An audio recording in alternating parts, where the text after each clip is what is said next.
Board of Supervisors to order. Mr. Hohen, may I have a roll call, please? Supervisor Giomi. Here. Supervisor White. Here. Supervisor Horton. Here. Supervisor Schutte. Here. Mayor Bagwell. Here. You have your quorum. Thank you so much. And I see that Pastor Haskins already has his seat and he's ready to go. So how about giving us some great words to get us started this morning? Let's pray. Heavenly Father, your desire for all of your children is that they might have an abundant life, not the accumulation of things, rather life with purpose, a quality of life that is good. And I pray for our mayor and our supervisors that as they work hard to improve the quality of life for the residents of this city, you bless their efforts. In Jesus' name, amen. Amen. Thank you so much for that. And Mr. Staub, would you do us the honor this morning of leading us in the pledge? Pledge allegiance to the flag of the United States of America and to the republic for which it stands, one nation, under God, indivisible, with liberty and justice for all. Thank you so much. Okay, we are now on opening public comment. Do I have anyone that wants to make opening public comment?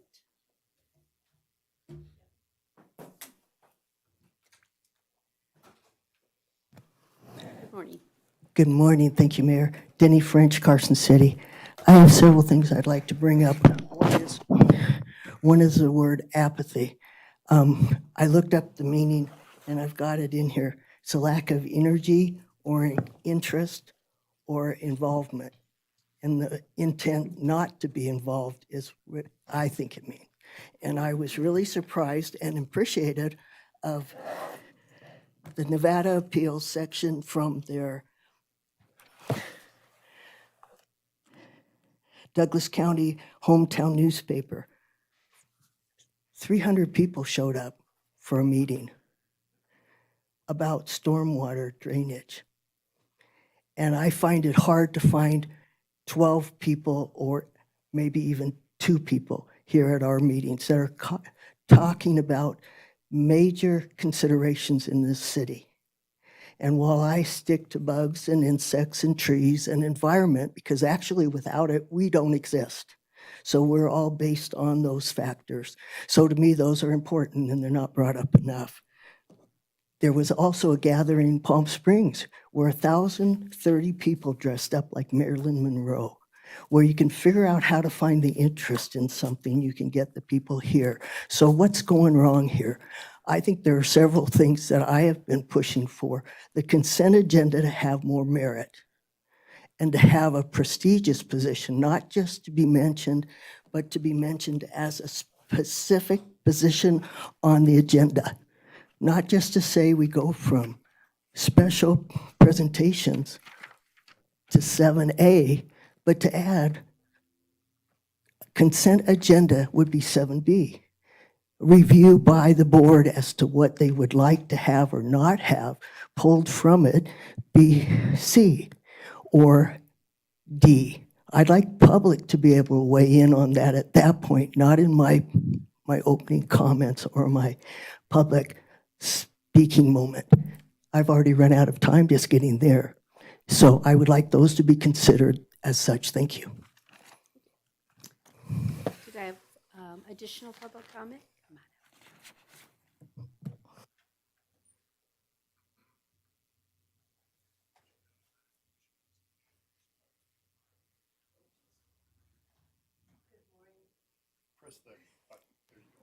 on. Thank you. Good morning, Mayor Bagwell, members of the board and staff. My name is Teresa Jones, and I'm speaking on behalf of multiple neighbors on West 4th Street and Albany Avenue. I'm providing an update on the ongoing parking issues along these 2 streets since my last public comment before this board. On May 21st, I submitted a packet with a letter requesting an amendment to Carson City Municipal Code 10.24.90 090 regarding residential parking and provided photos showing how one resident uses vehicle parking as a means of harassing multiple neighbors. Today's packet contains the letter provided on May 21st with 12 signatures and a new set of photographs documenting the ongoing harassment. Deputies have been called to Albany Avenue 4 times in the last 5 weeks. One resident's harassment towards multiple neighbors has become increasingly aggressive. Examples of recent behavior, all occurring within the past 4 weeks, include mocking efforts of sheriff personnel and volunteers responding to parking complaints by moving her red tag vehicle a foot or two, moving neighbors' trash containers to park her vehicle in front of their residence, claiming a neighbor tried to run her over with their car and another neighbor was trespassing onto her property. Her father walking along Albany, making threatening gestures with a pitchfork and a hammer, striking it with a metal pipe. Refusing to locate her vehicle for a permitted construction project, resulting in a building code exception to complete curb and gutter installation, reporting a neighbor's vehicle for enforcement action while it was illegally parked in front of the owner's own residence, intentionally blocking a neighbor from having their personal vehicle towed to a mechanic shop, intentionally filling a permitted construction excavation with water, hindering the project on a driveway apron project, hindering progress on a driveway apron project. Photo and/or video documentation is available for each bullet point. It may be useful to review police reports and code enforcement reports involving the resident at 233 Albany over the past 4 years. We respectfully request that the board direct staff to evaluate our proposed code amendment provided on May 21st. This matter illustrates how the code can be manipulated in a manner that creates continuing neighbor nuisance. We appreciate the board's consideration of this matter and respectfully request continued review and action. Thank you for your time and service to our community. Do I have any other public comment? Yes. Well, I don't know. You count as public? Come on up. Oh, Lord.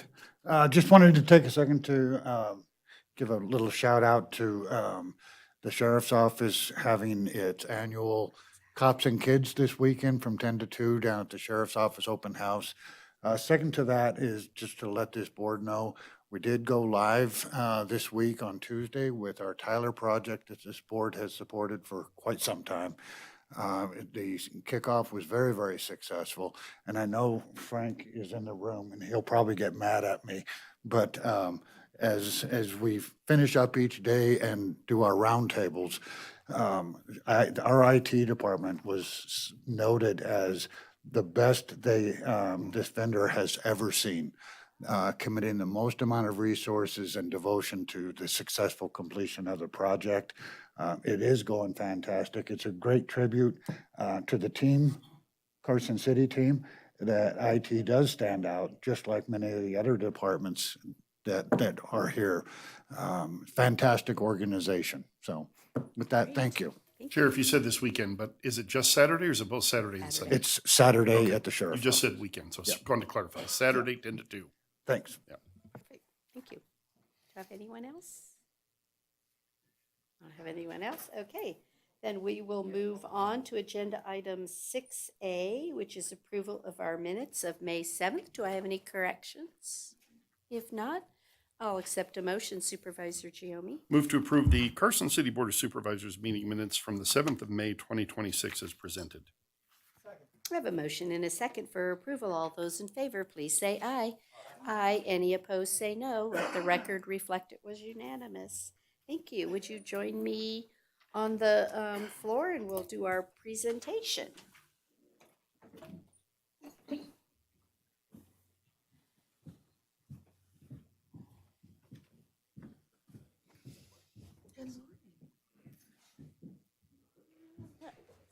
Fun. I know. Come on up. Yay. We're up. Look at that. this proclamation, I don't know, I just think it's full of fun on top of it, right? So this is for National Pollinator Month. Whereas pollinator species such as birds and insects are essential partners of farmers and ranchers in producing much of our food supply. Whereas the pollinator species provide significant environmental benefits that are necessary for maintaining healthy, biodiverse ecosystems.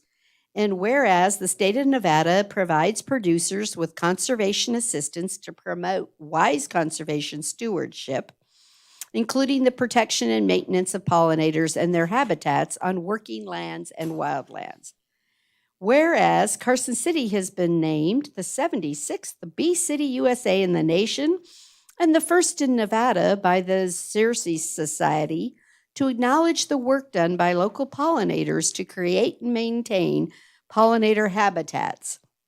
Whereas the Carson City Chamber Leadership Class of 2019 and 2020 further acknowledged the importance of pollinators by having created a special bee habitat on the Carson Tahoe Health property to attract pollinators. If you hadn't had a chance to go up there and see that, it's really pretty spectacular. Whereas Carson City continues to support Nevada agencies, nonprofits, and volunteers' work to protect, support, maintain, and improve a healthy environment for pollinators. Now, therefore, I, Lori Bagwell, Mayor of Carson City, Nevada, on behalf of the Board of Supervisors, do hereby proclaim June 2026 as National Pollinator Month in Carson City. And I urge all citizens to recognize the important role of pollinator species and conservation efforts to ensure their protection. Are you guys going to talk to us about the events coming up? Sure. So, yeah, we got to invite everyone. Come on. So we are very excited that we have a Pollinator Palooza on June the 13th at the Nevada State Museum. And it's a wonderful place for families. We'll have lots of arts and crafts and learning activities for children. And it'll run basically from 8:30 to 2. But the star of the show will be Mayor Bagwell leading the parade at 10 a.m. And we encourage everyone in town to come dress up as your favorite pollinator. You can be a bat. You can, if you're a boy, bats are popular. Butterfly, bees. And we really encourage the entire community to come out and enjoy the parade and then have a learning experience and fun at the State Museum. Thank you. Well, thank you for all you do, Kelly, to do that. You have a, yeah. Jennifer Budge, Parks and Recreation Director. I just wanted to acknowledge the Sierra Garden Club for their donation for a recent pollinator project in front of the Wanganima House at Mills Park. It's really beautiful. It really created a wonderful space. I did want to acknowledge Kelly and the local Bee City group. They're wonderful. And if anyone wants to financially contribute to the pollinator efforts in town, you can make a donation to the Foundation for Carson City Parks and Recreation, and they support all that efforts, and it's a tax-deductible donation. How about that? Okay, we have to clap because it wouldn't be right not to clap, right? Yes. And then, you know, it didn't happen if we don't have a picture, so we count on Deanna over there today.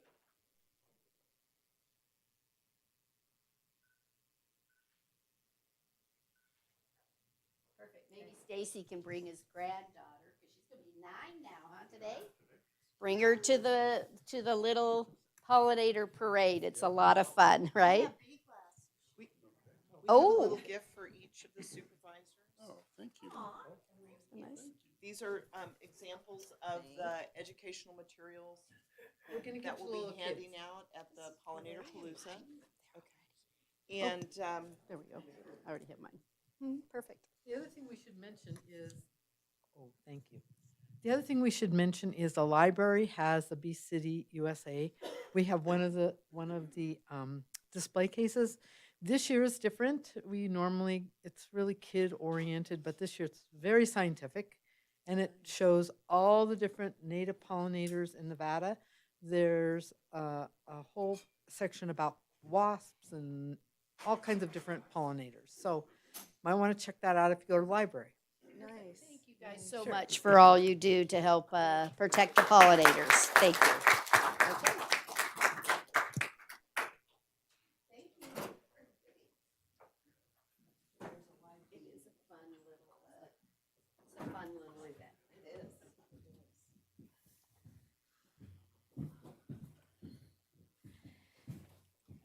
Okay.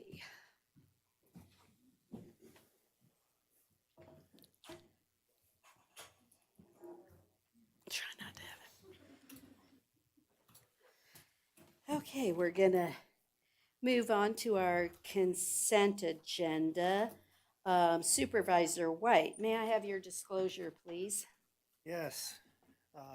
Item 8A, NRS 2814.420 requires me to disclose a conflict and abstain from voting when I have a disqualifying conflict.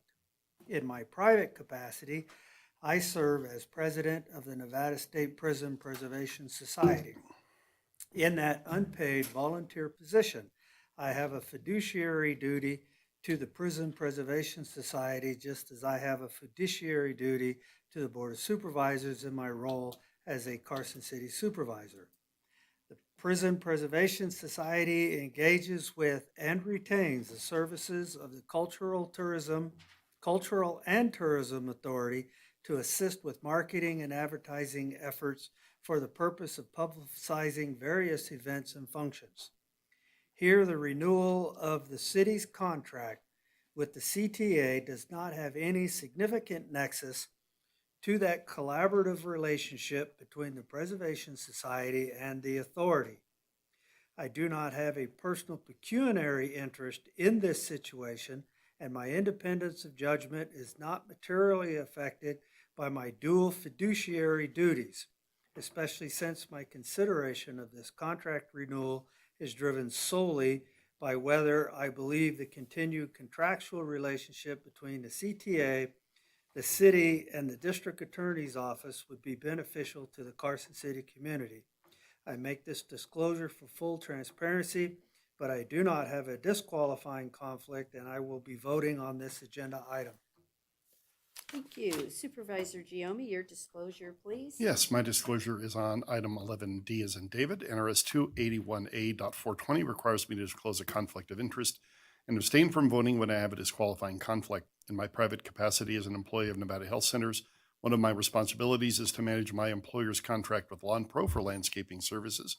As a private citizen, I have also been using Lawn Pro for landscaping services at my personal residence for several years and expect that I will continue to do so in the future. Pursuant to advice from legal counsel and based on written opinions issued by the Nevada Ethics Commission addressing other similar circumstances, I'm making this disclosure for full transparency because it is likely that I have a substantial and continuing business relationship with Lawn Pro, which could constitute a commitment in a private capacity to Lawn Pro's interests. However, I had no involvement in the open competitive bid process recommending the award of this contract, and I have no pecuniary interest in whether or not this contract is awarded. Furthermore, I do not believe that the independence of judgment of a reasonable person in my situation would be materially affected. Based on these reasons, advice from counsel and guidance from the Ethics Commission, as well as the statutory provisions requiring abstentions only in clear cases, I do not have a disqualifying conflict and will be voting on this matter. Thank you so much.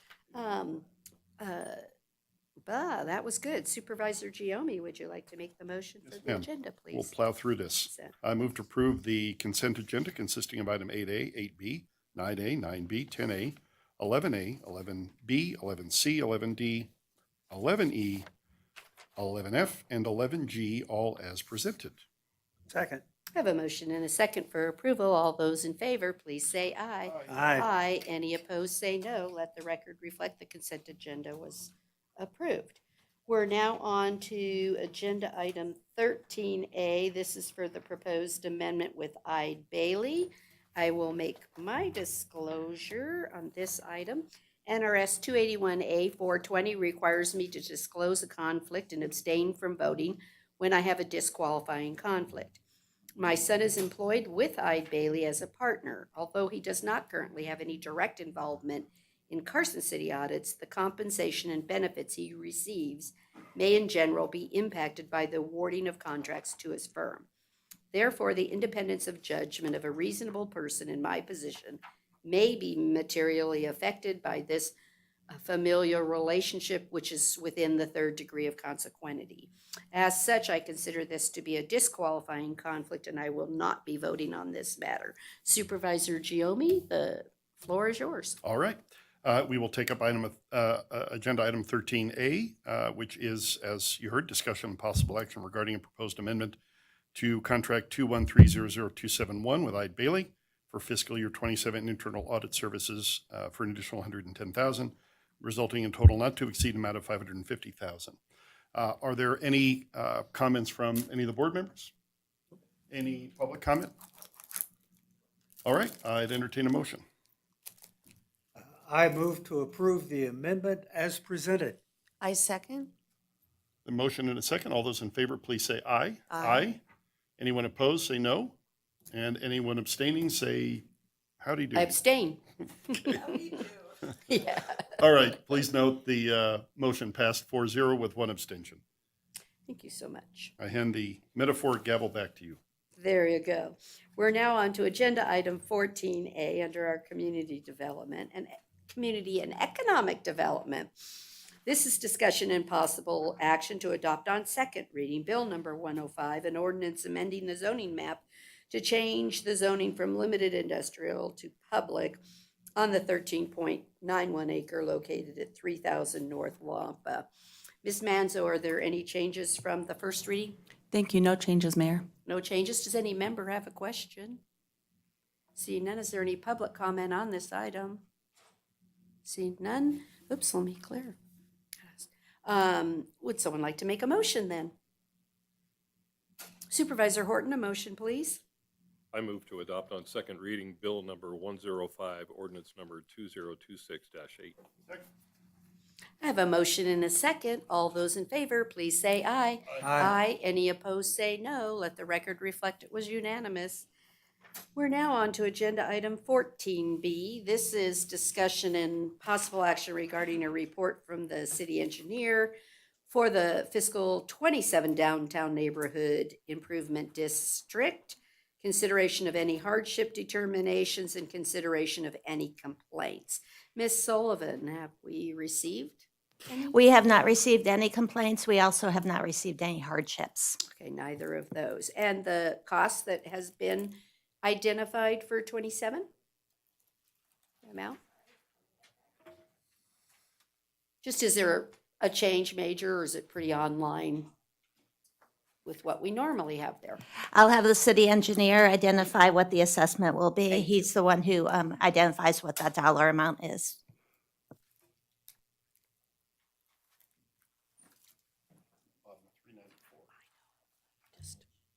On the bottom of 394. We'll help you. I just wanted it in the record to line out the three requirements of the NID.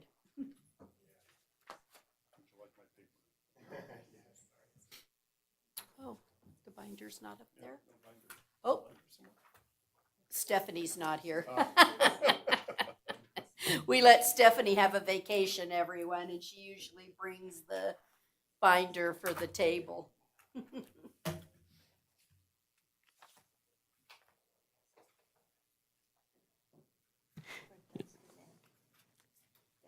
Yeah. Sorry. So Darren Anderson, city engineer. So for the downtown NID, it's $101,865.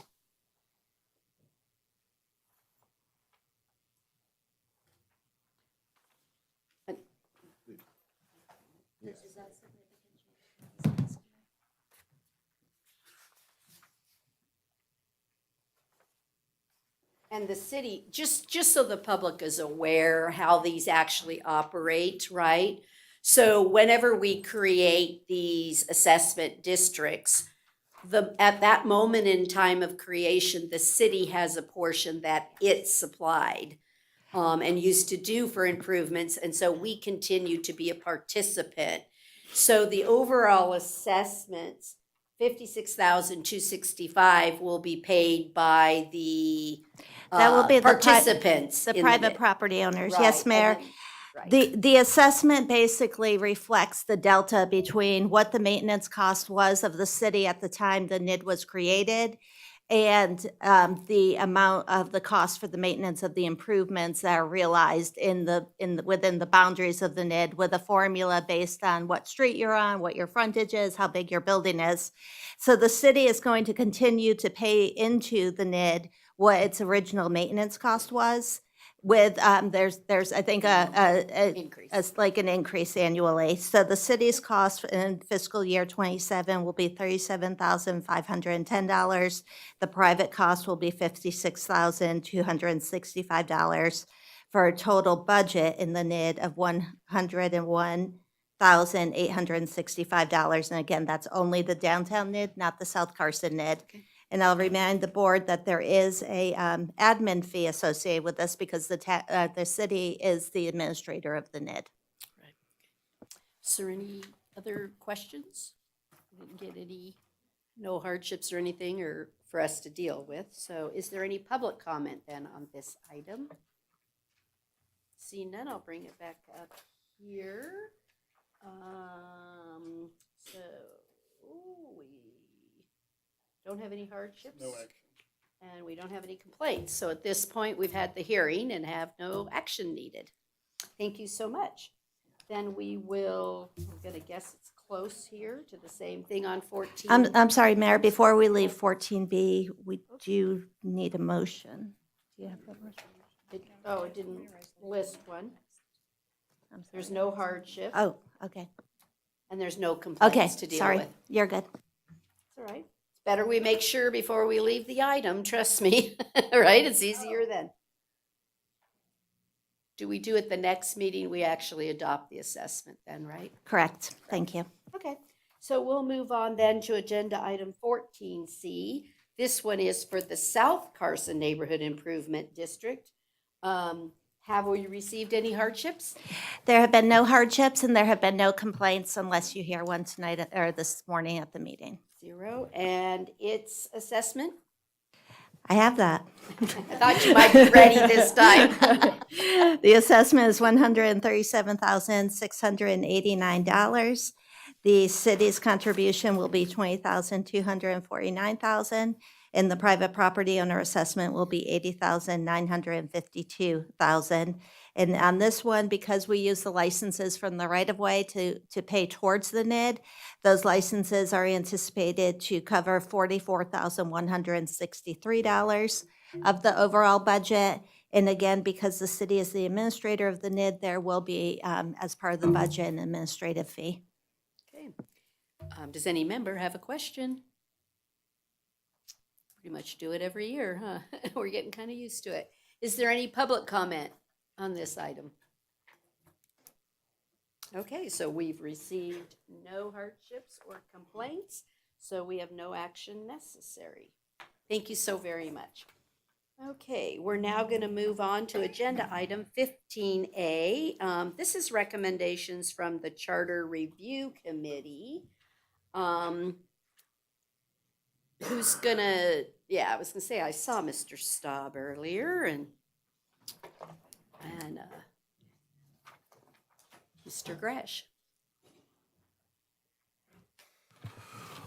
All right, good morning, Mayor and Supervisors. I'm Cameron Gresh. I'm Carson City's Government Affairs Liaison, and I am joined here today by Chair of the Carson City Charter Review Committee, Mr. Richard Staub, to talk to you about the committee's work earlier this year and its recommendations for charter amendments. And I'm here to assist Mr. Staub in my capacity as a Government Affairs Liaison, but I'll turn it over to Chair Staub to talk a little bit about the committee's work. Thank you, Cameron. I appreciate that. Good morning, everyone. For the record, my name is Richard Staub, and I serve as chairman for the third time of the Charter Review Committee. As you all know, the committee is made up of members appointed by yourselves and by our legislative representatives, P.K. O'Neill and Lisa Krasner. On the board, or on the committee, Vice Chairman Susan Hoffman serves, Kimberly Fagan, Joe Hart, Stacy Wilkie McCullough, Steve Robinson, and Ronnie Hanneman. We met on February 12th and February 16th to review amendments to the charter. The amendments that we reviewed were actually reviewed by the committee in 2024, and they were approved by this board in 2024. But apparently there was some kind of faux pas in obtaining a BDR for it to go before the legislature. So we basically re-reviewed the provisions or the proposals and recommendations twice, and we again make recommendations to you today. You're going to hear from Mr. Gresh about issues regarding license fees and animal shelters, animal services matters. You're going to also hear about how long we keep our election records. And you're going to hear about the form and style of the way we produce ordinances and their effective dates. And lastly, and probably most importantly to this group, there is a recommendation regarding how many meetings this board has to hold each month. And it also addresses conflicts in scheduling when board meetings are on non-judicial days or holidays. So I appreciate, and I think on behalf of the board, all the members appreciate the opportunity to provide service to the city and to our citizens, and we take it very seriously. And that was the end of our work, only 2 meetings. We go forward. So, Mr. Gresh. Thank you, Chair Staub. And just to offer a little more clarity, the reason that the board today is considering 2 recommendations from 2024 is that per NRS, Carson City is only allowed a single bill draft request for each session. And for the 83rd session of the Nevada legislature, the board voted to put forward what eventually became AB 32, which was a recommendation to the legislature to study the function and operations of the Commission for the, Virginia and Truckee Railway. And so while that effort unfortunately did not pass, that was the reason that these recommendations were held back, and the board recommended that they be re-reviewed at the following meeting of the Charter Review Committee in 2026. So moving into our recommendations, going in order of their appearance in the charter by number. Recommendation 1 for section 2.050 of the Carson City Charter concerns the frequency of board meetings. This section governs the board's meeting schedule. As written, the charter requires the board to hold at least 2 regular meetings each month. The committee recommends reducing that minimum to 1 regular meeting per month while fully preserving the board's discretion to schedule additional meetings by ordinance as the workload requires.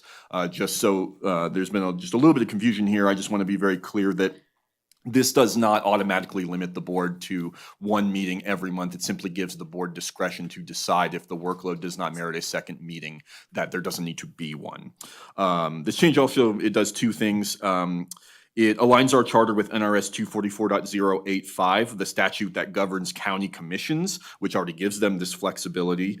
And then second, the amendment expressly allows a regular meeting that falls on a Saturday or a non-judicial day, a holiday, to be moved to another business day, provided the public notice requirements under Chapter 241 of NRS are satisfied. So that's the second function of this recommendation.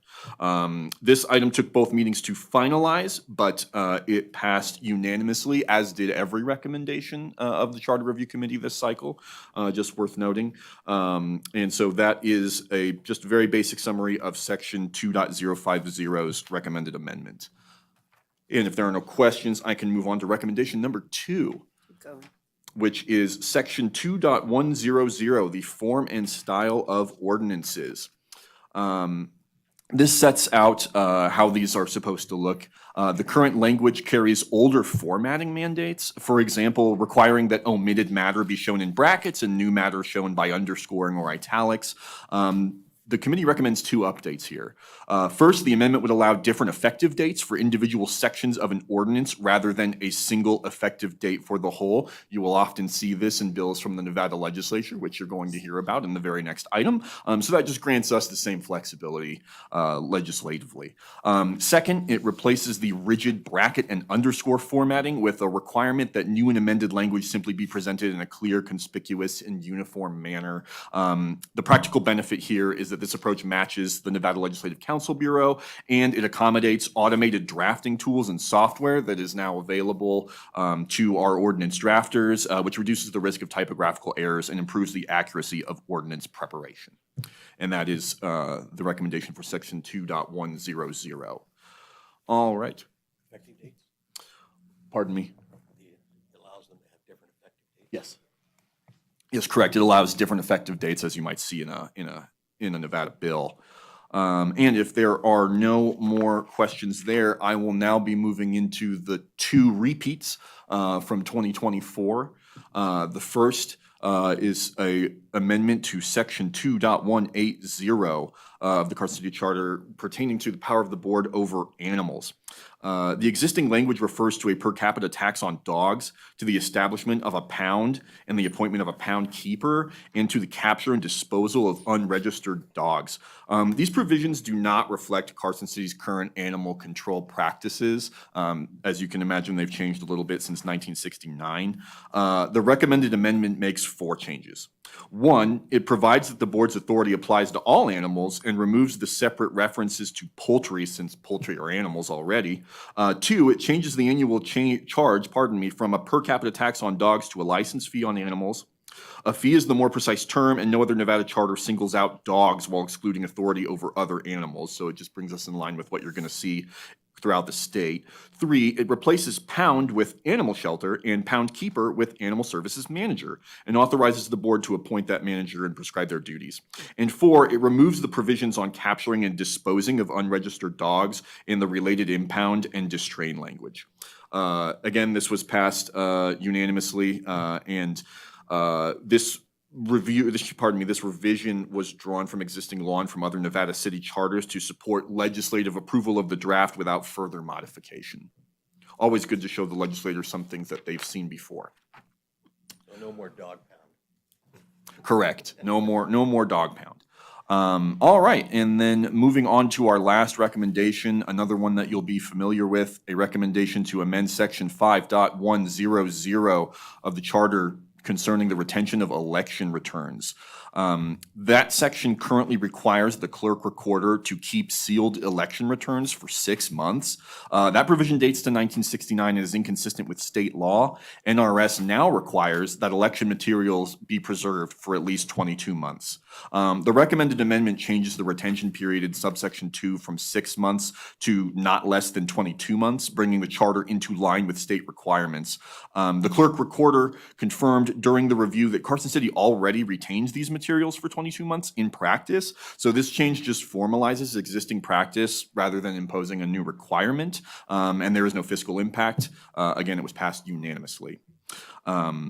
And with that, to summarize, the committee recommends 4 charter amendments, reducing the minimum meeting requirement and allowing rescheduling under section 2.050, modernizing the form and style of ordinances under section 2.100, updating the board's authority over animals under section 2.180, and aligning election return retention with state law under section 5.100. With that, the recommended motion before the board is to accept the committee's recommendations and direct staff to prepare a bill draft request incorporating them for this board's review before timely submission to the Nevada legislature. And with that, that is our presentation. We're happy to take questions if the board has any. So I have one, and then I'll go to Supervisor White has his hand raised. On the election one with the retention of the ballots, because the Nevada law is 22 months, I'm wondering, instead of placing the exact number of months, would we be wiser to just indicate we will follow whatever the Nevada law designation is there? That way we wouldn't have to change it if they went to 30 months or 20 months. I certainly see. Just a thought, it would be cleaner to put the NRS reference, and then we're always in compliance.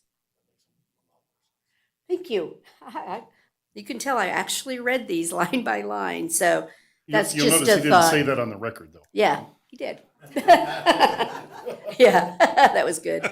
So anyway, that's in keeping with what the committee's trying to accomplish. It's great. I just think we can just nail it a little bit more so that maybe we don't need another charter bill. So that's one recommendation there. Supervisor White, your thoughts? Thank you. Let's talk about section 2.180, power of the Board of Animals. In paragraph 2 of that, I see that it is recommended to remove the language about impounding animals running at large. I feel like this charter is more or less viewed like our Constitution. How Carson City is governed, I feel like when you look at the health and the safety of our constituents, impounding animals running at large is really a mandatory thing. I would like to leave the language about impounding animals running at large in the charter, and then we use our municipal code to dictate how that impounding takes place. So I'm wondering what's the thought process behind removing the impounding animals? Thank you, Supervisor White. I think that provision came more from how the Nevada Humane Society and the city function together when it comes to the impounding of animals, and was seen as slightly outdated compared to current operations. That being said, we are certainly able to further refine that section if you would like to, underscore the board's ability or the city's ability to still do this with our nonprofit partners from the Nevada Humane Society. So I can absolutely go back and make sure that we still retain that ability without, or while also matching it up to current practices. So that way we don't rob ourselves of the ability to actually take stray dogs and impound them with the Nevada Humane Society, even though impound is not the correct word right now. That's the function that we're trying to preserve here. So happy to go back and make sure that we don't lose that ability.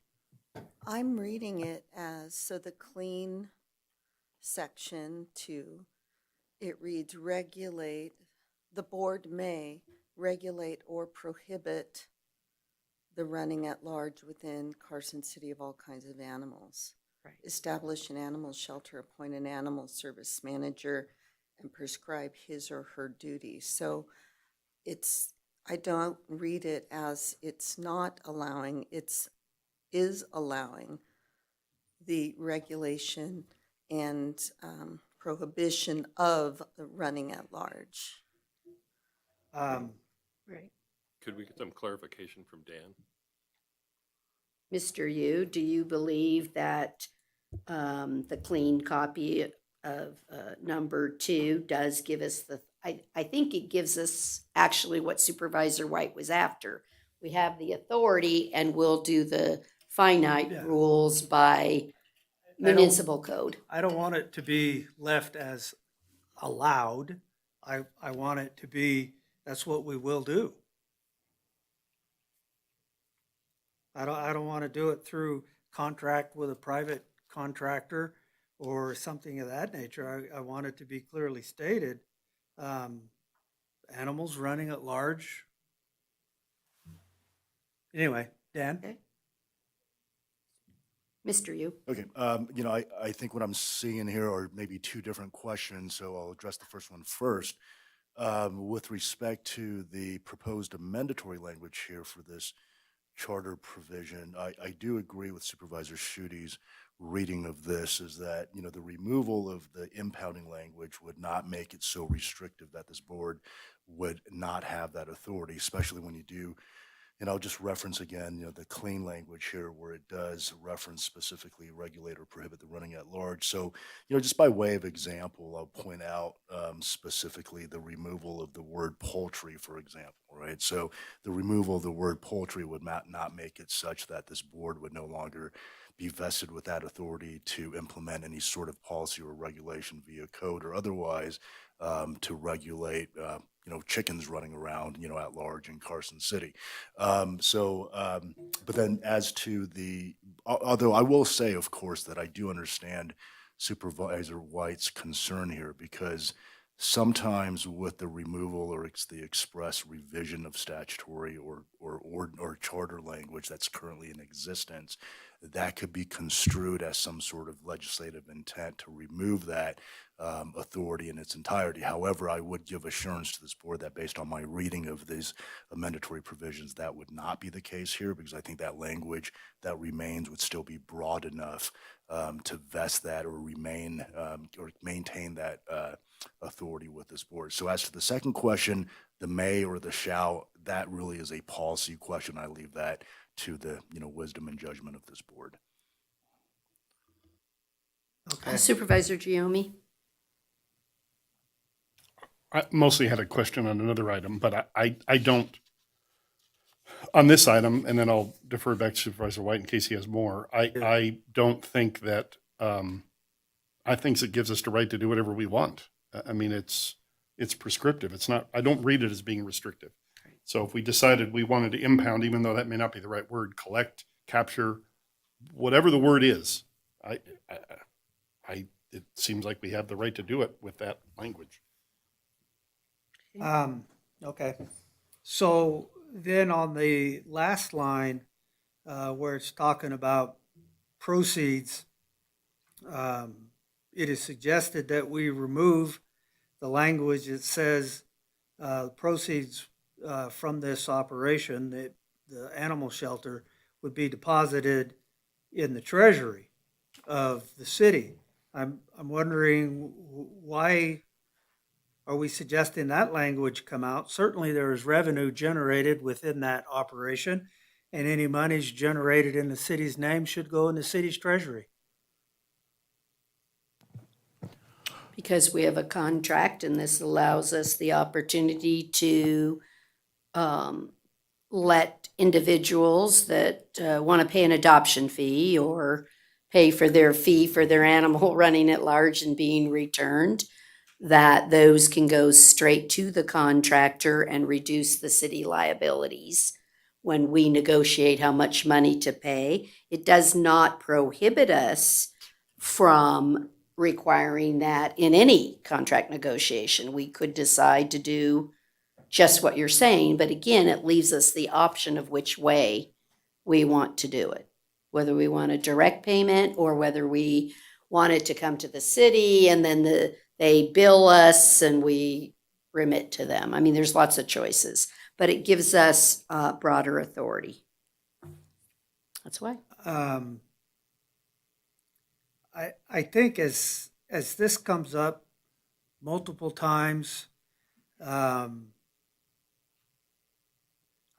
think we need to have just a general comment, mostly around Title VII. I feel like this may not be the time, but I think we really need to consider what is the definition of an animal. Because as this is written, if you use the definition within Title VII, Carson City defines an animal as every living creature except humans. And then we say we don't want animals running at large. I know this will come across as a little bit ridiculous, but so we're not going to allow rabbits to jump around in your backyard, or Don't say that too loud. Some Right? people might agree with you. right? Or Don't. where are we going with this? And when you look at NRS, there are multiple places that have really very varying levels of trying to define what an animal is. I mean, they go from livestock to wild animals being kept as pets to domesticated animals like dogs and cats, and trying to regulate bees and all that sort of thing. So I think at some point before this gets to the legislature, we need to have a discussion about what are we calling an animal? And I think from what I've looked at, NRS 171.1539 at 7A gives a pretty good description of the definition of an animal. Because I just think, as you said, we want to give ourselves authority, but the current definition that Carson City uses is very broad. Yeah, certainly Title VII needs updates. We already have that on the, on the cue card and, to do some corrections there. But I just want to say, I am not opposed to the language as written here. Supervisor Horton? Supervisor White's comments might not be as ridiculous as you might think, because I believe you could inadvertently open the door to managing wild animals, which we have a discussion about, with NDOW all the time. When you say animal, those coyotes and other animals are animals by definition, and I think when we do this, we need to be very conscious of those things, because we don't want to assume responsibility for things that we cannot manage. Right. No, I think Title VII is a big deal. And, I agree. may I suggest that perhaps because of the definition of animals, maybe we should park this particular suggestion once again until we really understand what are we talking about here? What is an animal that we want to regulate? Mayor, can I ask a question? Certainly. Dan,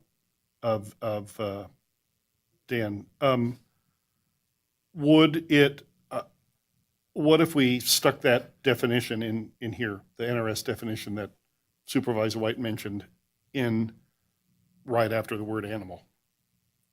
Or whatever the case may be. I think that's a great question, good discussion topic. My recommendation to this board would be not to provide a defined, or to provide a definition in the charter itself, especially because this is not a mandatory provision, it is a may, so it vests the authority in this board to provide, for example, regulations. You're not required to do so. I think the better placement of a statutory definition, if this board wanted to align that with NRS, for example, would be to put that in ordinance Title form VII. in Title VII or Okay. elsewhere in CCMs. I can live with that. I'm not personally in favor of pushing this off again. We pushed it off last time, and I think the framework is sufficient for us to be able to do what we need to do in ordinance. So it's my 2 cents worth. I also have another question on another topic, but I can wait until it's over Let's see with if this. we're done with this one. Are we completed with this? And again, we'll just vote, and where it goes, it goes. But, okay. Supervisor Giomi, did you have another question? in Yeah, one of just them? on the meeting minutes, again, you kind of answered the question, Dan, if I may, when you discussed it here about the ordinance. So this is just, again, framework language. We would still have an ordinance that would dictate when and how meetings occur. So we would likely continue to say that we'll meet the first and third Thursday, but add a provision that allows for us to drop a meeting if we declare it at some point enough in advance, or move a meeting, again, based on, holidays and non-judicial days, as you lawyer folks say. Absolutely correct. Just to be crystal clear, this language proposed for Section 2.050 for meetings of the Board of Supervisors, it just establishes a floor and is not establishing a ceiling for the number of meetings for this Board of Supervisors. I'm good. That was my only question, Mayor. Thank you. I don't see any other questions. Is there any public comment on this item? Was that Mr. French, did you indicate? Okay.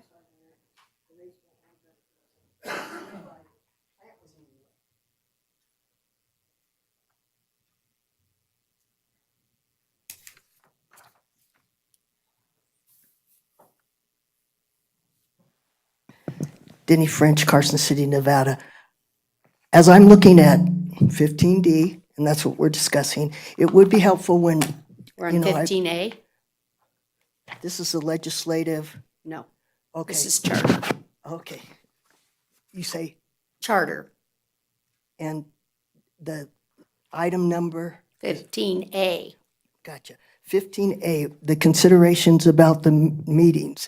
I don't want that changed. I'd like you all to be exposed to us, even if we're not showing up, but us to be exposed to you. And I want to see you in action. I want to hear your discussions. I like to feel your discussions. I like to know if there's heat or energy or enthusiasm, or if there are rolled eyes or people are just falling asleep. I want people to know you as well as the situations and such that are brought before you as a commission and a committee and a supervisor board. So I don't want that changed. I don't want to give you any room to move that. I would like, if anything's moved, is not to allow any votes at workshops. That's my opinion. Thank you. Is there any other public comment? Okay, I'll bring it back up here then for motion or discussion. So let's deal with the first issues first. Or I think the only change that I'm supporting is on 5.100 to change the 22 months to the NRS statute that says we'll just keep ballots for whatever we're required to by law. And they can conform that at the district attorney's office. Yep. Okay, I see that.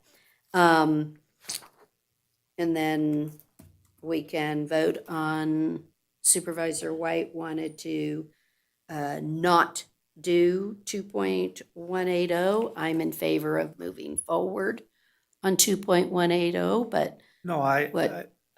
I didn't intend it to mean I don't want to change 2.10. I want to leave the impounding or whatever the current modern word is in there so that our intent is perfectly clear to the community. I understand what you say, and regulate or prohibits gives us the opportunity to do impounding. But I think we need to leave it perfectly clear what our intent is by leaving that language in the charter. Okay.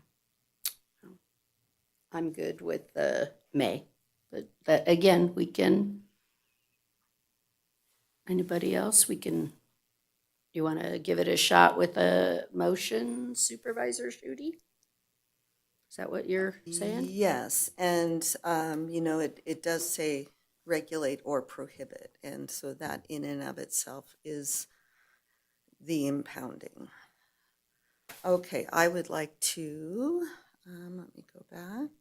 So I move to accept the recommendations of the Charter Review Committee with the addition or the changing of language for 5.100 to read to be consistent with the NRS statute in regarding length of I don't have the other in front of me.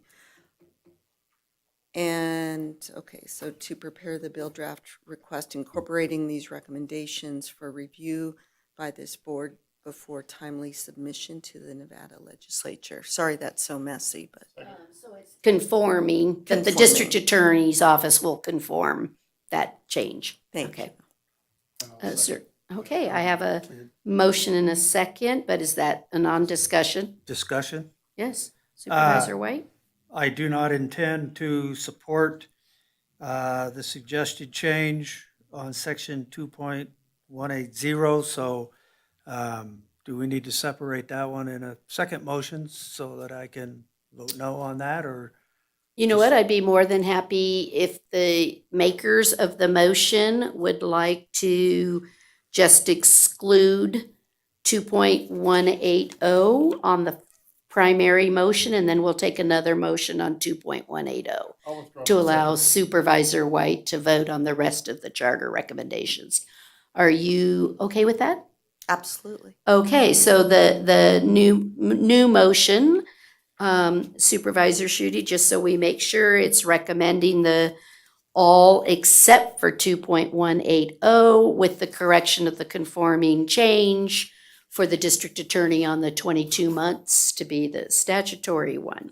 Correct. And is that the same with the second? Is that our understanding? That's motion one. And she withdrew, and the new motion is. She didn't, so why don't you just make? Okay, I'll make it. I move to accept the recommendations of the Charter Review Committee with the exception of 2.180 and a correction to 5.100 to allow the district attorney's office to conform the 22 months to the NRS reference.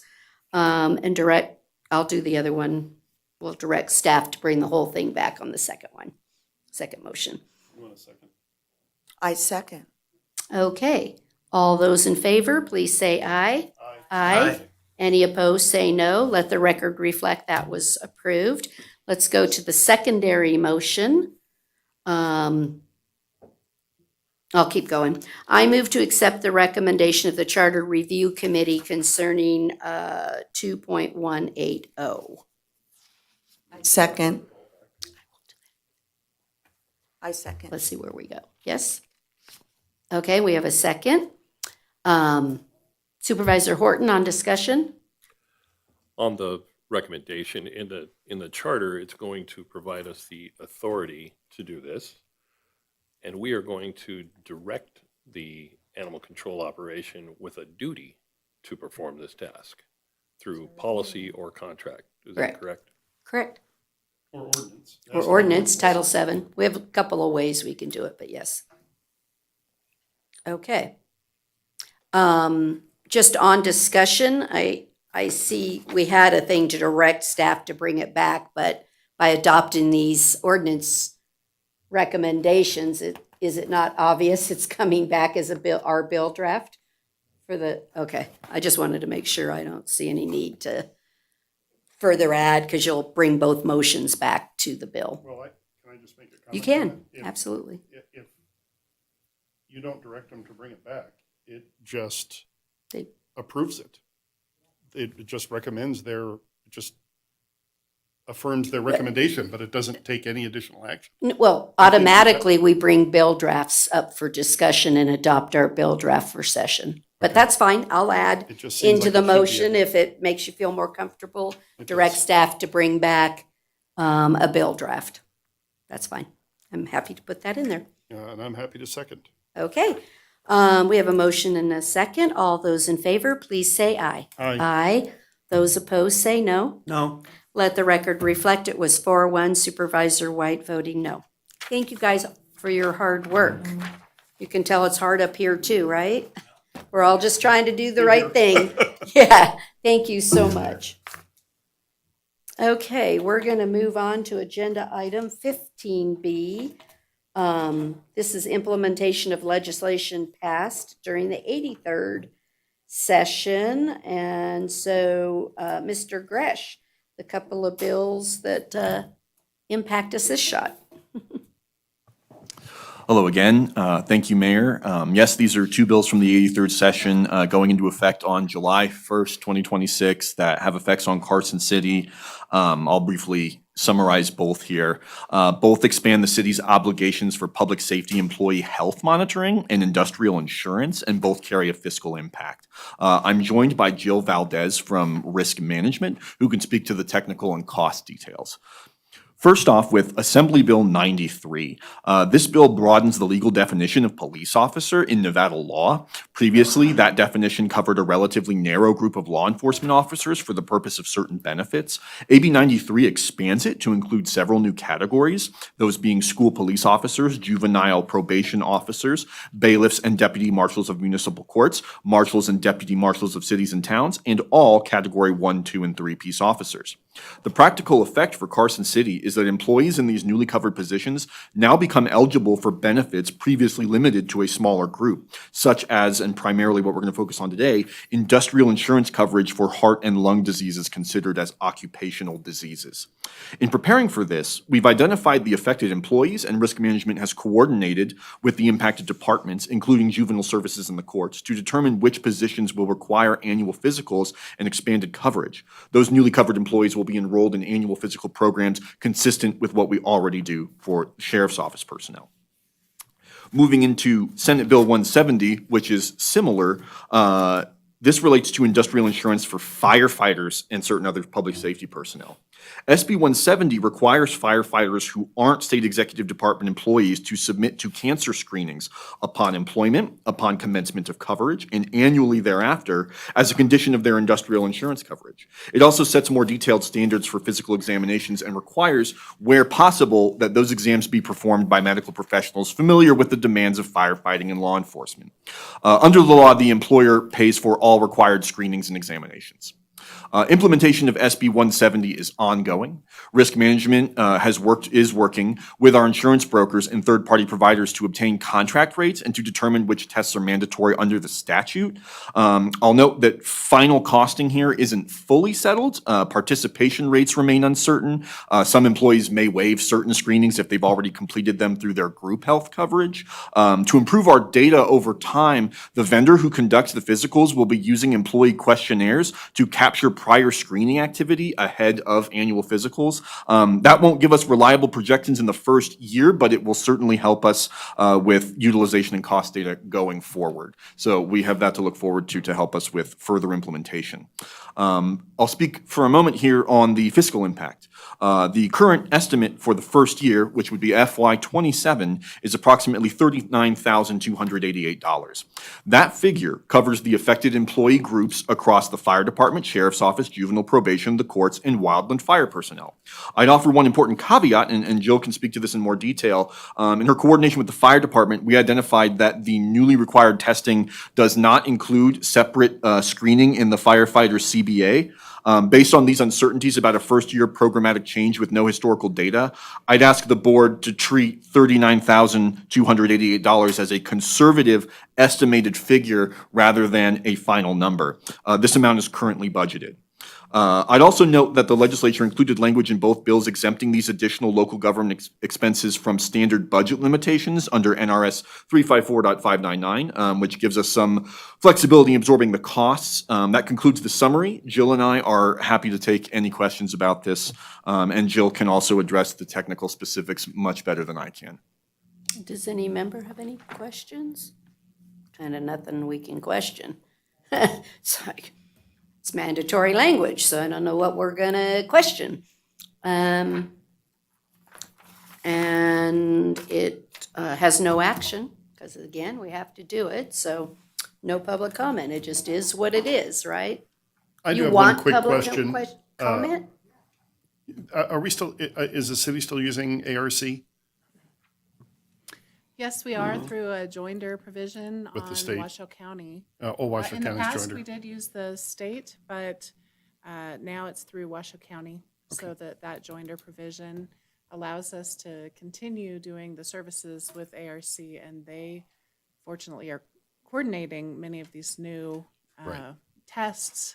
And there are options for some employees with the new testing, such as a colonoscopy, mammogram, a pap smear, that they could elect to do that with their primary care or another doctor under group health and just notify ARC that they've done it, or they could do it through ARC. So there's a lot of new coordination, and that helps to explain why it's difficult to cost, because we just don't know how many people are going to want to use their own doctor for this and how many people will elect to do it through ARC.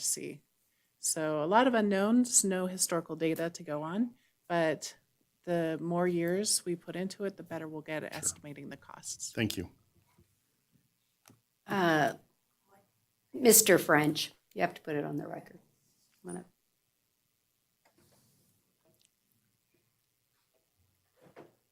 – Thank you, Mayor. I appreciate the fact that it is not an action deal, but I do object to this kind of personal invasion of our health information.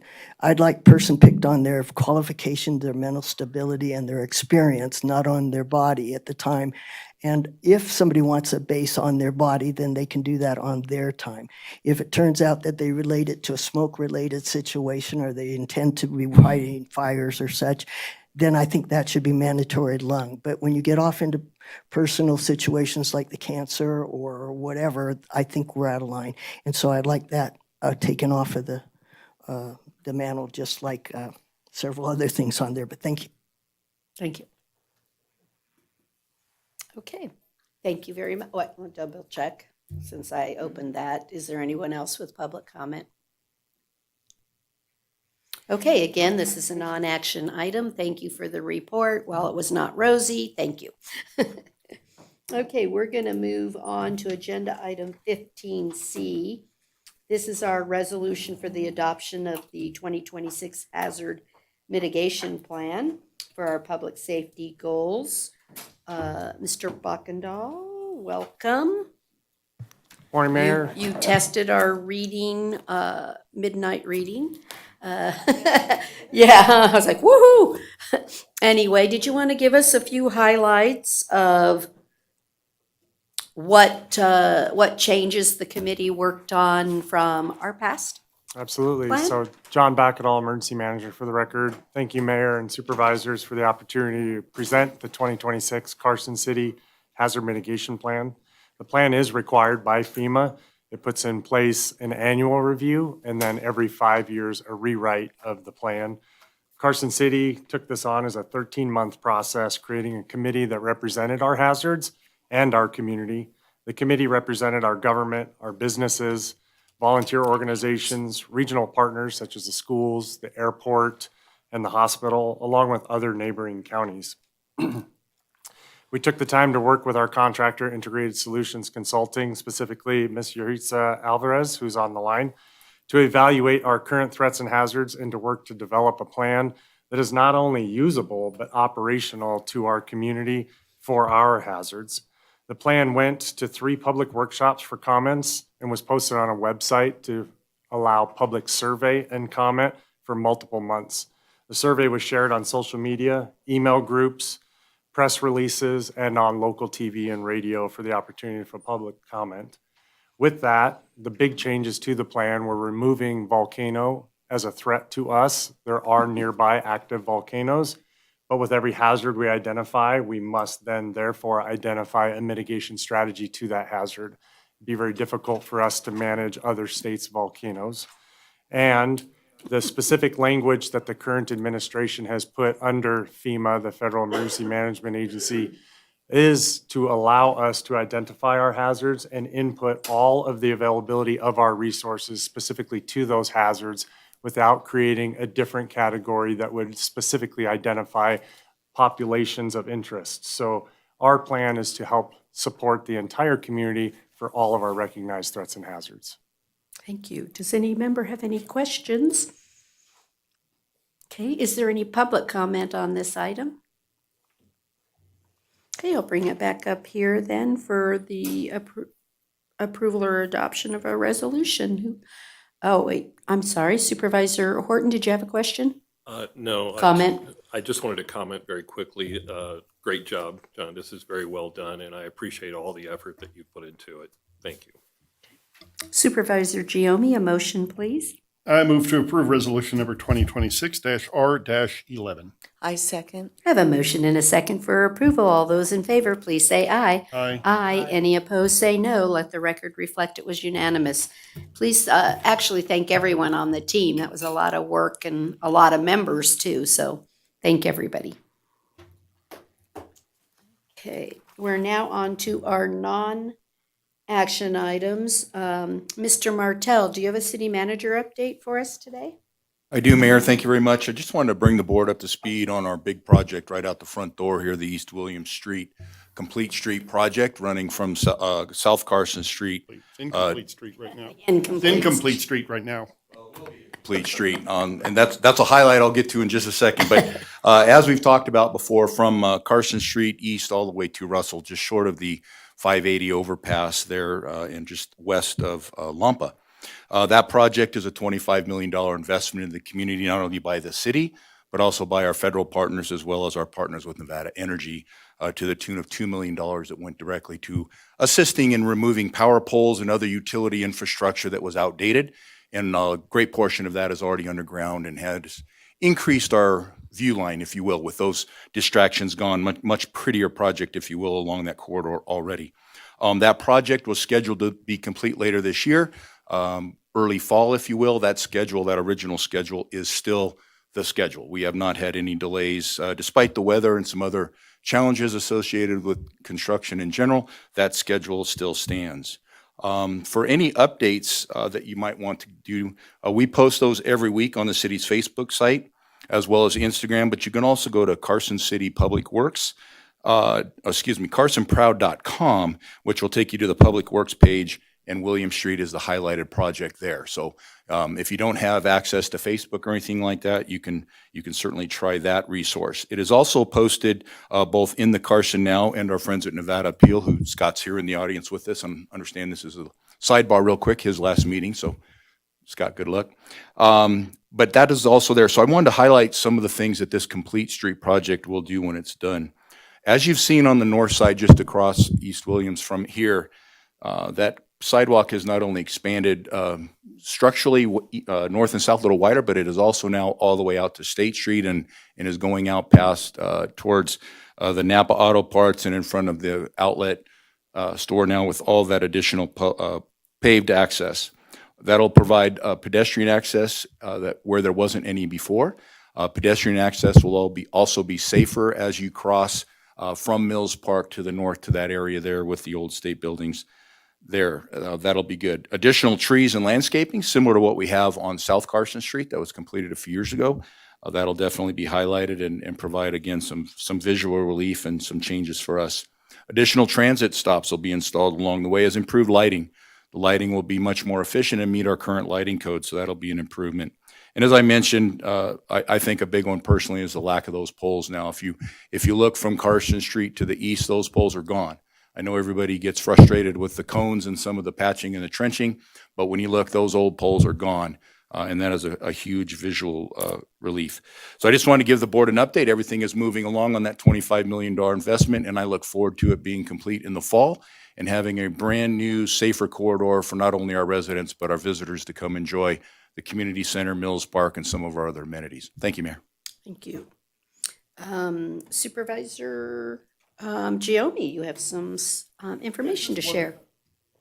Yeah, just wanted to mention a few things. I acknowledge Scott and his team. I voted this past week in person, and it was smooth as smooth could be. I think I was in and out in like 5 minutes, and great staff, great job, highly professional. So thank you, and just want to acknowledge that and encourage people who may not have voted yet to get your ballot in the mail or get down to the community center and vote. You have till Friday, is that correct? And then Tuesday. Yeah, Friday for early voting and Tuesday election day. Yep, And Tuesday's also election day. Stewart is open on election day. The Stewart Wellness Center. Excellent. Okay. Couple of great community events I attended this past week. I think a lot of us did. Brewfest was amazing as usual. Beautifully done in the middle of downtown. A lot of vendors were great. People I talked to had a great time. Weather was just about perfect. And my granddaughter's school, Borderwick Bray, held their first ever in-house all-grade talent show. Which has nothing to do with the rest of the city, except to say that it's a great community and things like that make it what's great and make it why we live here and love to live here. So great week all in all. Thank you. And it was great to celebrate the 80-year anniversary of Eagle Valley Children's Home. They've provided great services to our community it's amazing. That organization is amazing. truly an unsung organization Yes. in this community. I agree. Very few people who are outside that world realize the contributions they make. They're an amazing organization. Yeah, I just couldn't believe it had been 80 years, but was happy to celebrate this last weekend with them. Supervisor Schutte? Yes, in addition to everything that was said, and I used to work at Eagle Valley Children's Home, and it's incredible, really just the growth and the amazing work that they do. A week ago Thursday, I participated in Ride for Reading. Erica Rosales, and I know I just pronounced her last name incorrectly.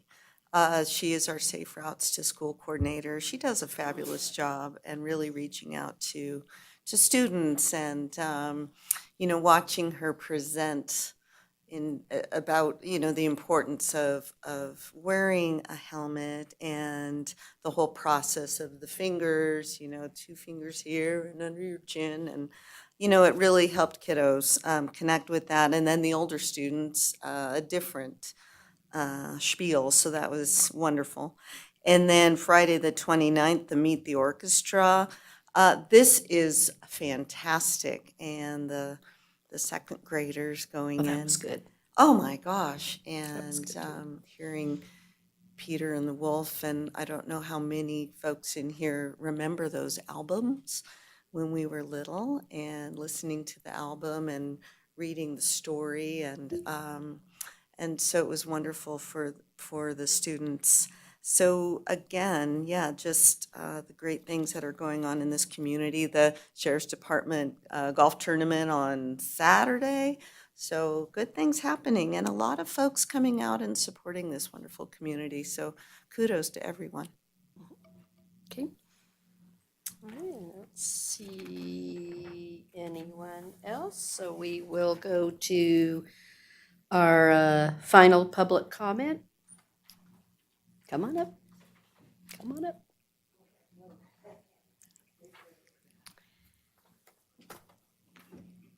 Good morning. Good morning, Mayor Bagwell and board members. I am Kim Parandi, and I'm the secretary for the Carson City Elks Lodge. We came prepared with all kinds of responses for the questions you were going to ask us, and then you didn't ask them. So we just wanted to say thank you so much for your approval on the closure of Nevada Street. We're excited about this event, and we invite all of you and your families to come. It's very family-oriented, so kids are welcome. We're going to have little kids' carnival type thing for them, and lots of adult fun too. So thank you very much. Thank you. Anybody else?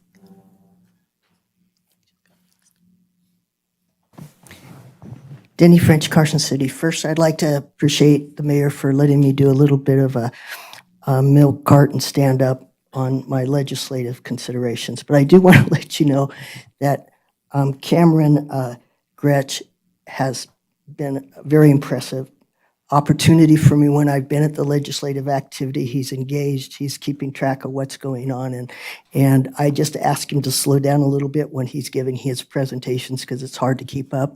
But otherwise, I very much appreciated both the individuals' comments. I do have a comment that I have been doing some study after having heard Mr. Larry Shoemaker's comments about the privacy and considerations about the company that will be taking the information that's being received from the cameras, the many cameras around town, and what's done with it. Are they data brokers? And there is some concern, what I found in Los Angeles Times article, that in fact they had a few moments where they were considered to be under investigation for just that. And now this is only preliminary review, so I'm not backing it with a whole lot of sites, and I won't go into specifics, but I was able to find pros and cons. Their pros were from their own business and their sales deal. And they had a lot of good information about it. Sounds very interesting, but I think it's an invasion of a major privacy consideration, especially with not only their gathering, but the availability to people that can hack.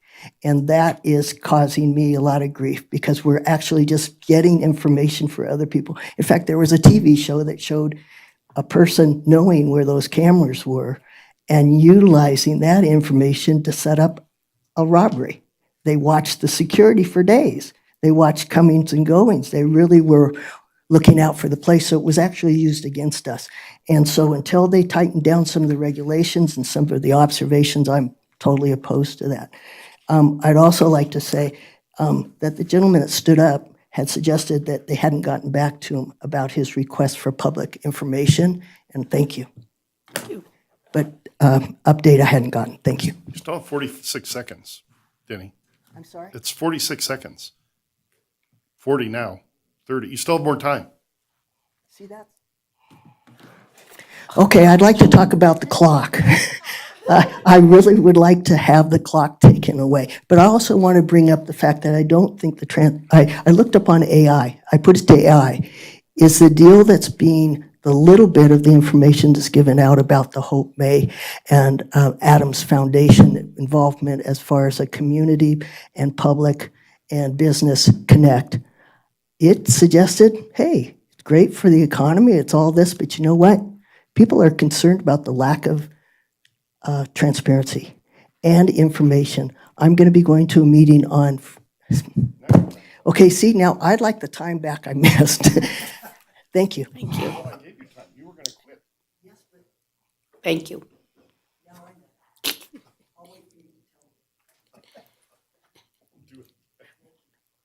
Come on up. Good morning. You have to push the button so that it turns green. There you go. Thank you. Lori Etner, I'm a resident of Carson City. I appreciate all the work that's being done, all of the betterments and improvement and making the roads better. It's just ridiculous getting around town recently. Signage is very difficult. Not knowing when you can make a left and not, and then having, it's a small town, so detours aren't that bad. But it's confusing, especially for older people. I'm seeing people coming to a complete stop, not knowing which way to go because there's not signing. There's not flaggers. We need to have more people out there directing traffic. If there are going to be cones from Carson Street to Gold Dust West, tell people, kind of give it an idea, because sometimes you're going there at night, might be a little sunshine in your face. You don't know where the cones are. You can't figure it out. And there's so many, and the businesses are getting hurt by not being, the box store. People haven't gone there forever. It's a very small business, and he's getting hurt by not being able to, people can't get to his business. So these are just concerns that I'm hearing walking around town, and I drive around town a lot and taking my mom to doctor's appointments. It's how do I get from one place to another when there's this road's closed, this, and we don't know until we get there. We don't know until we're ready to make that turn. So we need to have more signs to let us know how to get around town. We appreciate the work being done, but we need to be able to know where to go and how to get to places. Okay, that's all I got. Thank you. Thank you. Thank you. Do I have any other public comment? Okay. Then seeing none, we will, unless there's any objection, anything to see. Okay, we will adjourn as the Board of Supervisors, and I don't see Dr. Lyons. Oh, she's out there. 10 minutes, we'll be back as the Board of Health. Okay. Ta-da, ta-da.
to order and ask for roll call.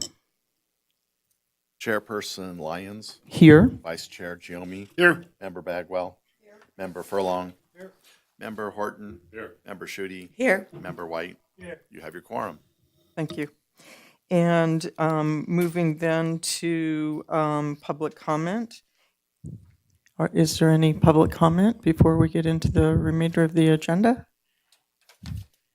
Seeing none, we'll move forward with the approval of the minutes from December 4th. I'll move Oh, to approve excuse me. the Carson City Board of Health meeting January minutes for the 1st. for the 5th of March, 2026 as presented. Oh, gosh, darn, I'm looking at the wrong thing. Despite the chair's misreading of the minutes. Do we have a second for that? Okay, we have a second. All those in favor? Aye. Any opposed? Motion passes unanimously. And then on to the agendas under 23, would like to ask that we move forward 23D, which is the vitality report, to allow one of our nonprofits to proceed with other activity.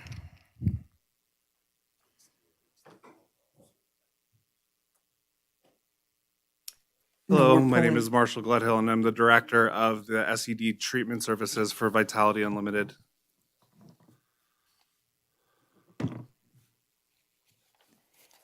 Any questions for me at this time? Yeah.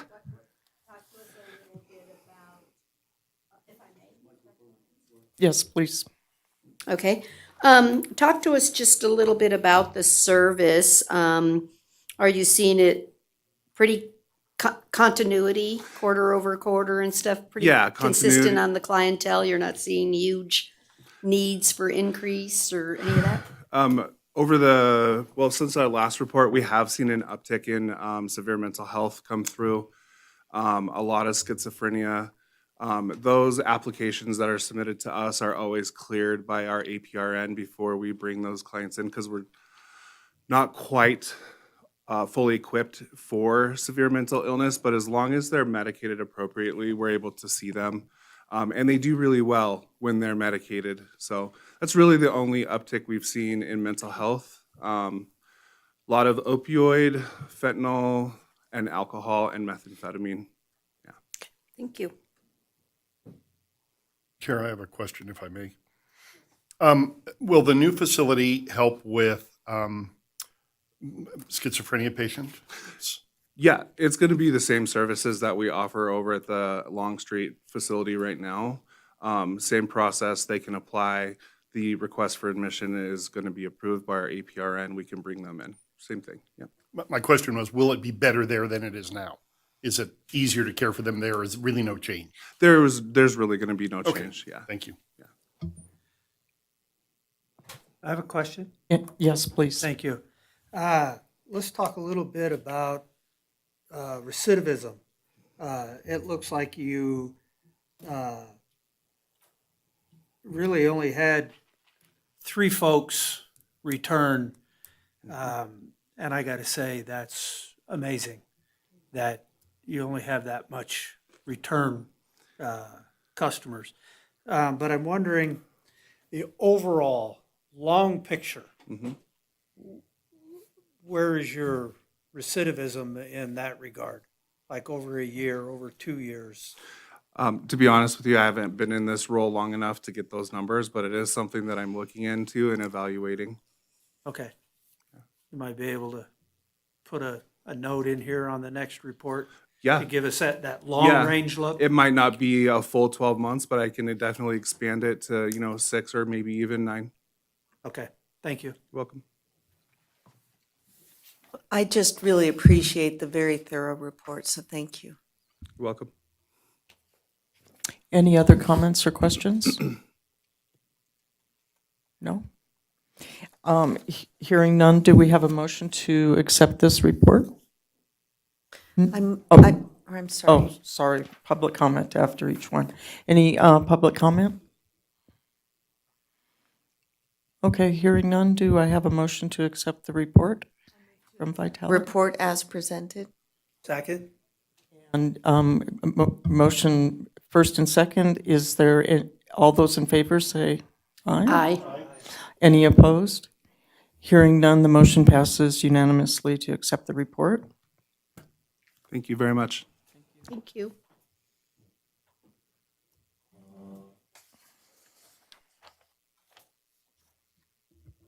Now we'll go back to the regular order, 23A. This is the health officer report. Everyone will notice this ran to 10 pages, and I just want to make a brief comment in that regard that I think our situational awareness about what is happening in general in healthcare nationally, as well as more specifically as afforded by the Nevada Hospital Association, is very important, because one of these items is going to bite our community, and we just don't know when that's going to occur. So that's the importance of having a public health department that stays involved, informed, and connected. I want to point out one thing about it, and that is the complications of measles. I find that interesting. We like to think of these conditions as one and done, but just like with chickenpox, it can come back and bite you. With shingles, measles can come back and bite you in very serious ways years later. So it's not just the rash and fever at the time. It can be more problematic to include the diminution of the immune system for up to a period of a year, maybe even 2 years. Kind of wipes out the immune system's memory for everything else it's been previously exposed to. So you're at risk for a period of time after having had a good case of the measles. And otherwise, the state health officer pointed out that thankfully, while they're now looking at, I believe it's Utah, claiming that the measles is no longer going to be considered pandemic, it's going to be considered endemic, meaning they're stuck with it on an ongoing rolling basis. Their being on our border means we're at risk for a local epidemic, pandemic. But thankfully, the state health officer shows that unlike some of our surrounding states, we do have a better immunization rate overall, although it is not at the top herd immunity rate. It's still better. And we don't tend to have clusters of unimmunized altogether. So hopefully that'll help us. I think that's all I wanted to say, other than remember that your body is 75% water, although as we gray hairs age, it does tend to decrease. And as we move into the summer months and hotter, to stay well hydrated. And it's surprising how much fluids are recommended for adults. So check your urine. I'll drink to that. So any comments or questions about the health officer report? I appreciated the report very much, and thank you for talking about situational awareness, because we don't live in a vacuum. And so the impacts of what is going on around us can ultimately affect this community. So thank you. And one other thing I wanted to say too is that I hate to use the word healthcare system when describing medicine in the United States. It seems much more to be chaos, and we often confabulate having health insurance as though that's like healthcare. And it's not. And so certainly this report shows all the different ways in which having health insurance doesn't protect you from medical bankruptcy, doesn't provide you with the healthcare service or prescriptions that you may need. I mean, So there's just a lot that came out in this particular report as excerpted from the the Nevada Hospital Association. So, any other comments or questions? Okay, one sec. We'll ask for public comment then.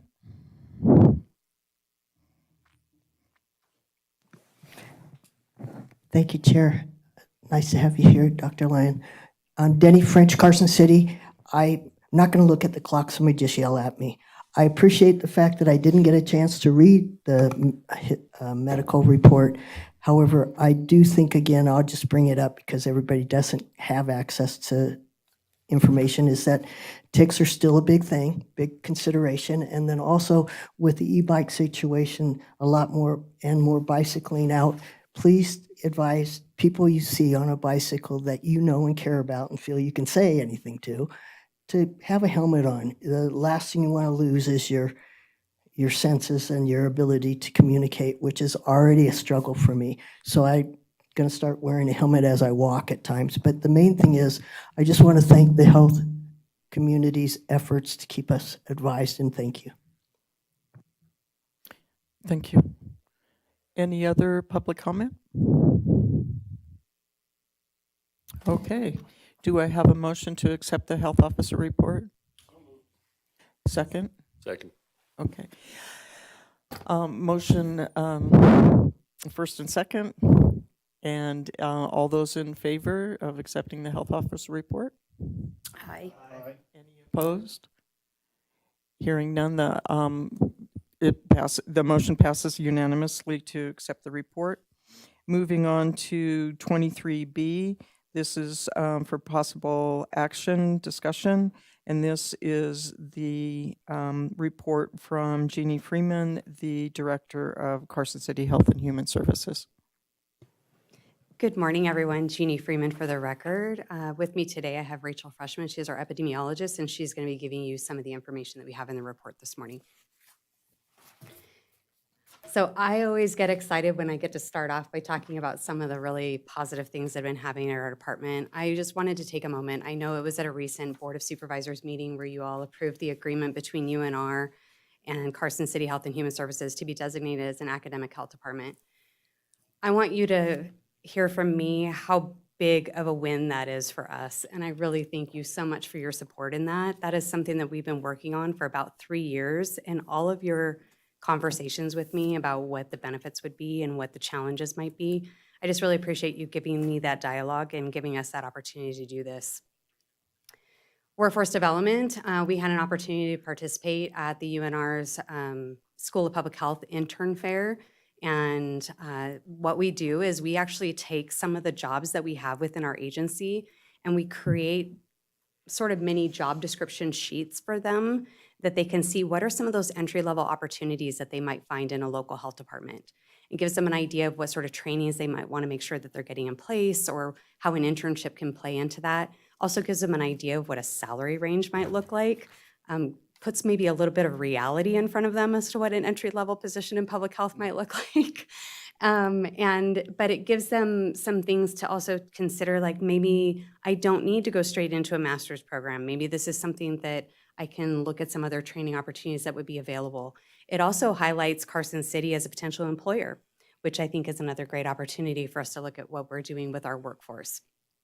Human Services is fully staffed for the first time in 2 years. That is a huge win. Christy, our Human Services Manager, is incredibly excited. We are excited. We have Samuela, or Sammy Price. She is our new social worker that we have in place. And then we had a contract community health worker that got hired as a full-time community health worker within our agency, and Susie Stitch. So we're really glad to have her. And Shelby Davy was promoted to our case manager. So to have that in place makes Christy's team even more dynamic than what it was. And it also relieves Christy from being this one-woman superwoman that does all kinds of things. So it's nice to be able to have all of that in place. Jeannie, can I ask Please. a question about the workforce development component? When you're sharing or at these events, do you get an opportunity to speak more broadly about the needs in healthcare in general, or are other community partners like the hospital or local physicians' offices there as well? Because I know there's a tremendous need, particularly in entry-level positions, medical assistants, community health workers. So I just hope you're sharing that it's broader than just Carson City when you're there talking about them. We're one employer, but there are many opportunities and many needs. Thank you for the question, Supervisor Giomi. Absolutely. There are a lot of community partners that are there. So they bring in nonprofits, they bring in for-profits, they have. Okay, so you don't really have to share because they're already there. Correct. Actually, this is the second year that we've done this with these types of job descriptions, and there were 2 other agencies there that followed our lead this year from what had happened previously. So before, they just kind of talked about what their agency did, but it didn't really talk about how we're trying to engage. Why would you want to work here? What might you benefit? How might this build the overall larger public health and healthcare structure for employers? Because community health workers can be in hospitals, they can be in a variety of settings, not just ours, but because we have a job description of what a community health worker looks like, and then pulling out what the NRS has as to what those actually entail for the state certification, that was really helpful. We had students who were like, "Oh, I just thought I'd be a community health worker," and I would just give myself that title. I was like, "No, there's actually some training and testing that goes with it." Yeah. I think it'll be interesting to see what grants come out of the Rural Health Transformation Grant. I know it's not applicable to us, but in a roundabout way, it could impact us because, I'm hoping that, I know one of the areas that they're focusing on is education, workforce development. And while, we can't have a program here, it doesn't mean that programs outside of here couldn't be developed that could benefit this community and the rest of the state eventually, especially in training, because it's expensive to get a certification as a community health worker or even an MA. And those jobs are not, they're entry-level jobs. They don't pay a lot of money, and so people tend to not stay in them.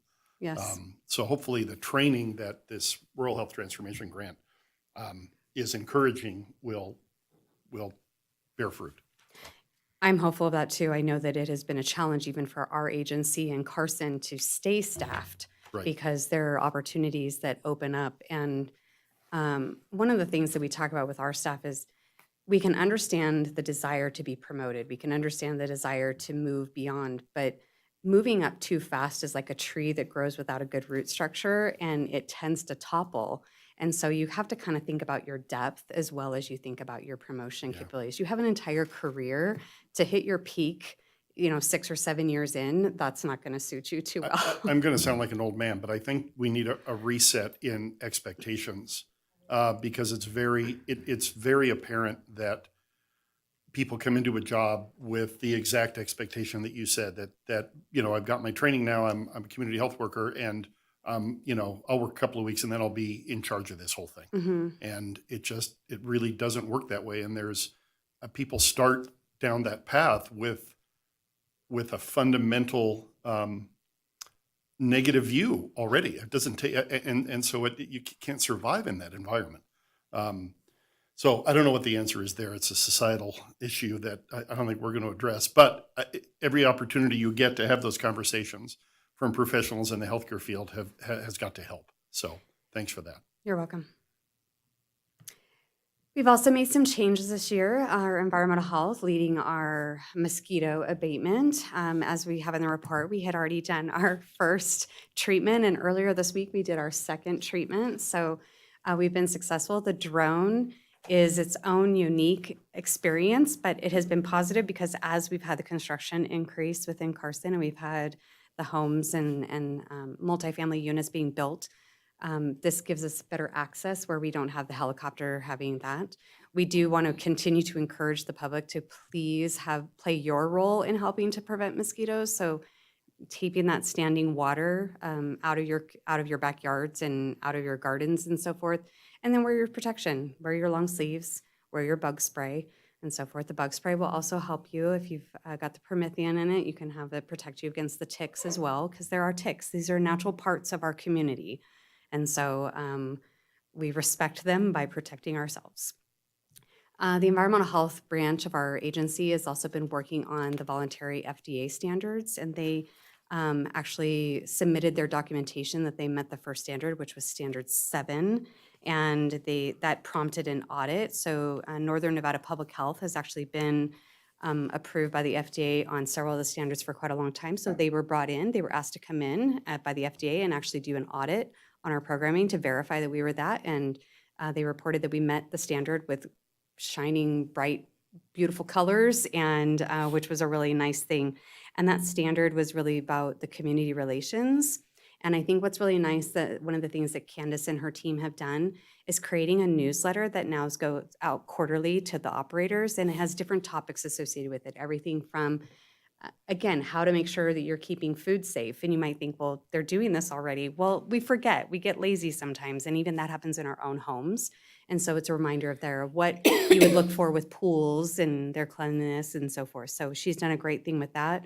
And then also making sure that we're sharing those food recalls. There have been a lot of food recalls over the last 6 or 7 months across the country for all sorts of things. And so making sure that our vendors are aware of that, or our operators are aware of that, so that they're checking the food products that they have coming in as well. And then we're making the public aware of those recalls.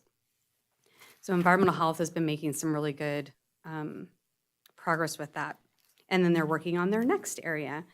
The whooping cough update that is in your report, I'm going to hold off on giving any news related to that because I'm going to turn it over to Rachel now. I'm going to be her slide advancer and serve her in that way. But she's going to give you our 2025 communicable disease summary, and then she'll talk about the whooping cough or the pertussis during that time. Thank you, Jeannie. Good morning, everyone. My name is Rachel Freshman, for the record. That's spelled RaeChelFreshman.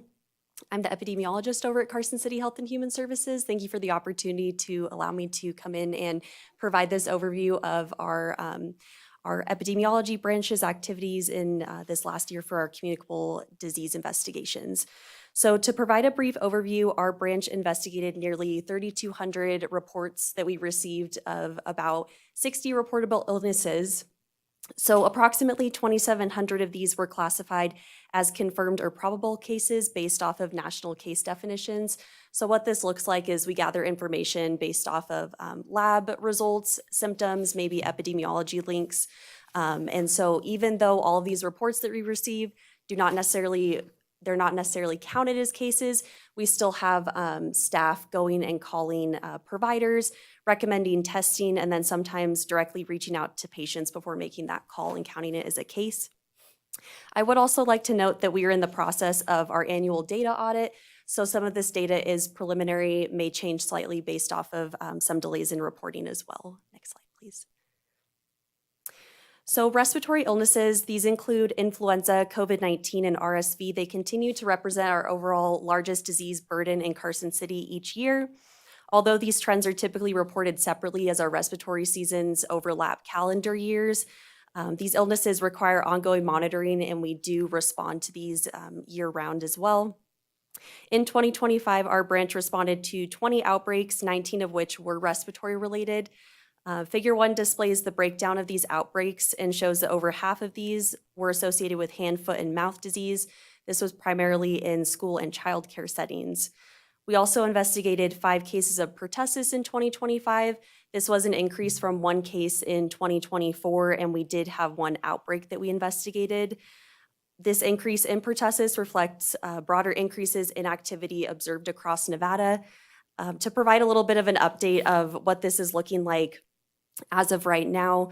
So in October of 2025, the Division of Public and Behavioral Health, they released a technical bulletin noting a relatively or an increase in pertussis activities in some parts of the state. So from 2018 to 2024, we did have a relatively low incidence of pertussis.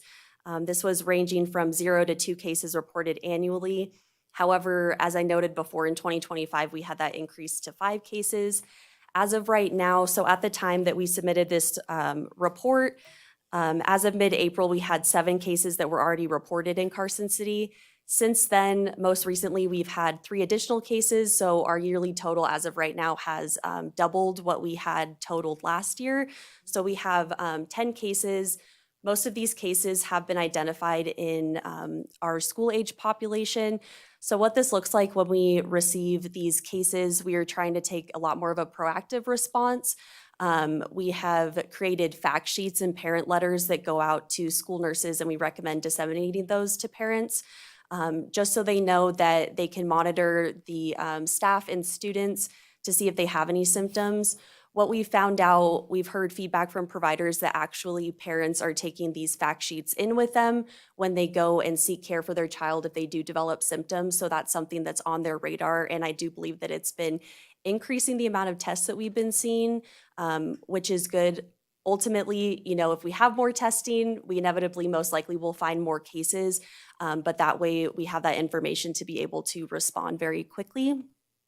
As for clusters that we've identified, so in 2025, we did have the one pertussis outbreak in a facility. We were able to close that in mid-February.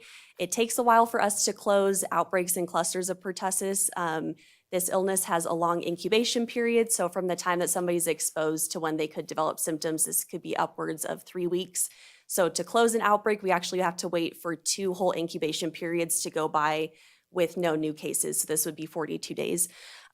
We did have a cluster identified in a school in mid-March. We were able to close that out with only 2 cases just this last month.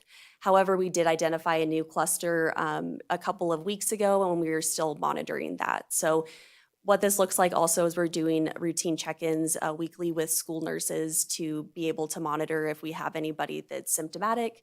Usually in an outbreak as well, we don't only count laboratory confirmed cases. So if somebody has what's called an epidemiology link to a case and they develop symptoms, we can actually call them a case as well. So that changes things a little bit too.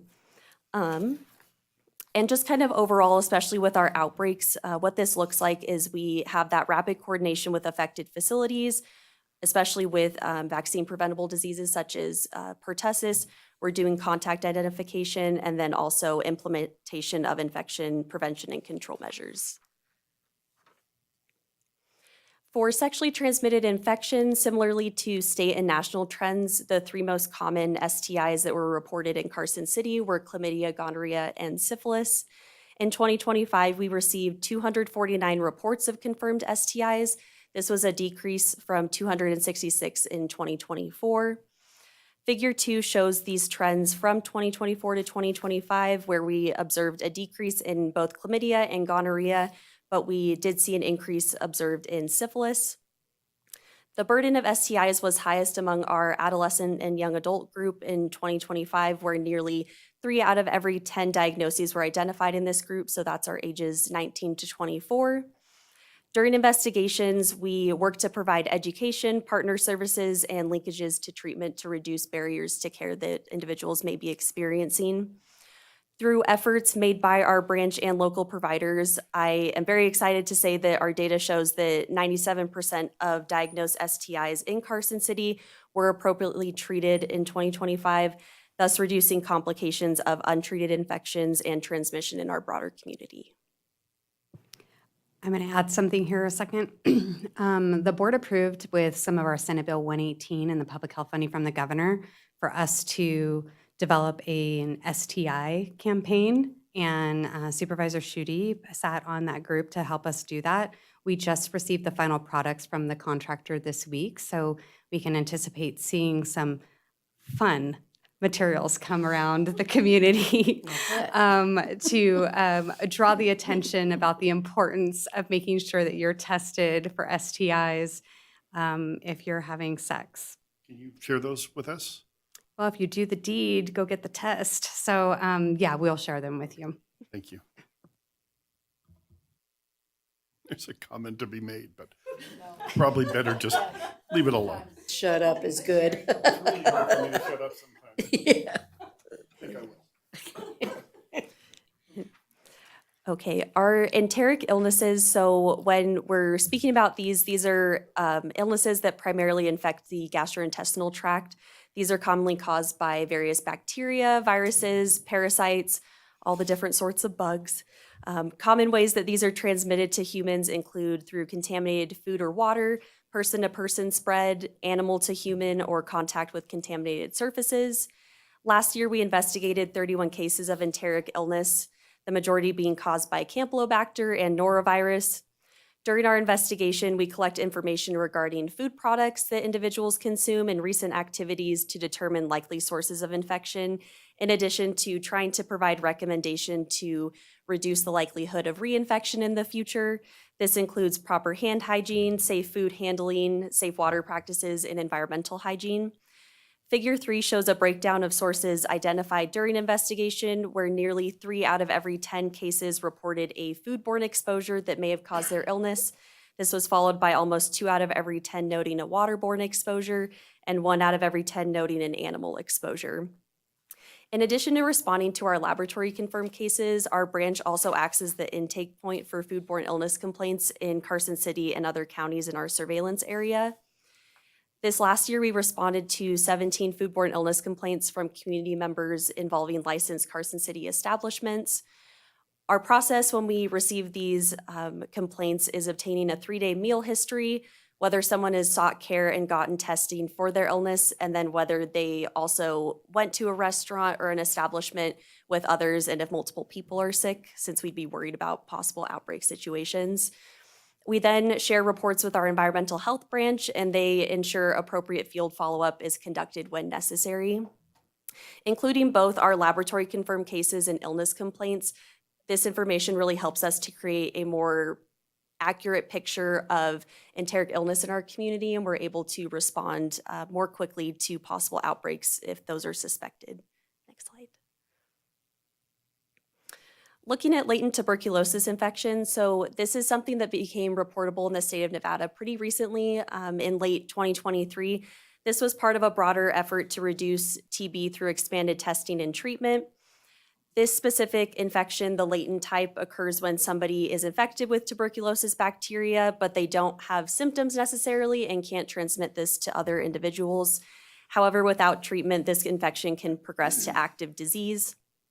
This last year, we investigated 75 cases of latent TB in Carson City that were identified through various screenings. When a case is identified, we provide education on the infection and assist in linking individuals to care if that's desired.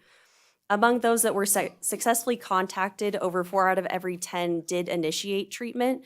This reduces the possible risk of progression to active tuberculosis and helps us to prevent future cases, protecting our broader community.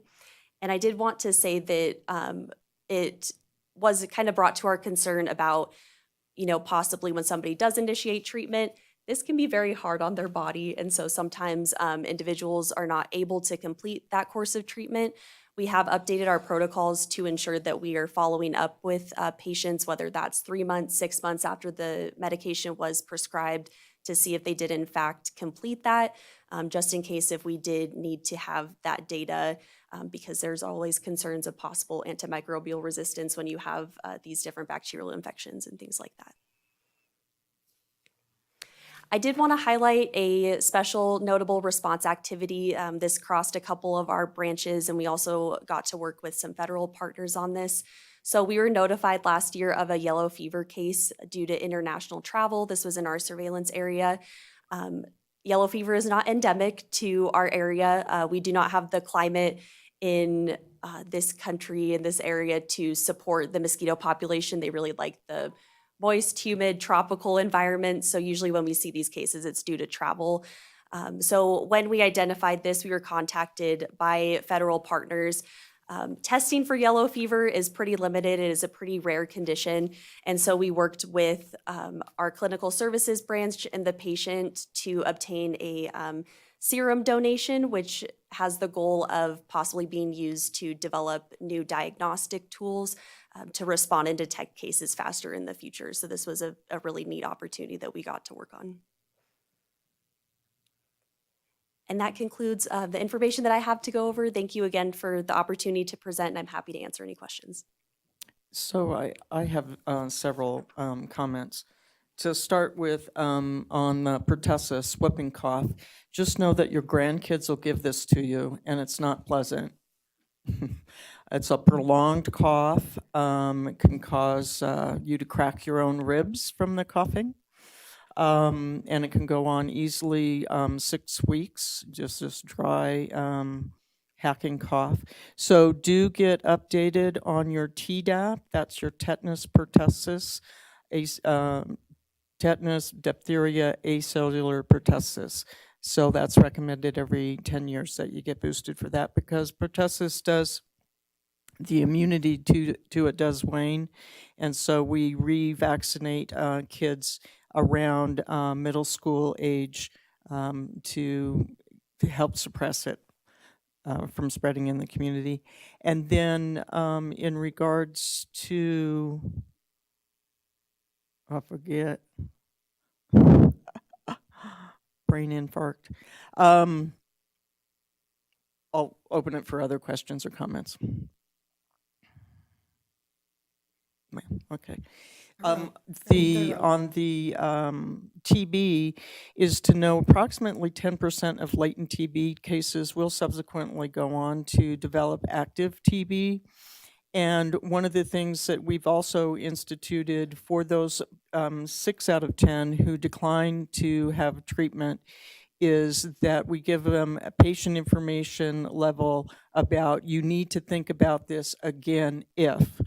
Okay, so down the road you become diagnosed with anything that's going to affect your immune system, diabetes. You get cancer, you're going to be on chemotherapy. You develop rheumatoid arthritis and you're going to be on an immune suppressive agent. All of those situations need to be reconsidered for the treatment of their previously diagnosed latent TB, because it'll put them at risk of developing active TB. So we've instituted that as well in the clinic to provide those patients with that information, so that it's not like, oh, it was my option, I chose not to, and I'm good to go. There was one other thing, but I can't remember what it was. So it'll be nice to have more information out there about syphilis because of our high risk of our high rate of congenital syphilis in the state. Okay. With that, then, Jeannie, you've finished your comments. Do we have a motion to, do we have any public comment first? Do we have a motion to accept the report? I move to accept the report as presented. An excellent report, by the way. Well done. Second. And all those in favor? Aye. Aye. Opposed? Motion passes unanimously to accept the director's report. Moving on to the next item, 23C. This is the Social Services Landscape Assessment, the first for Carson City Health and Human Services.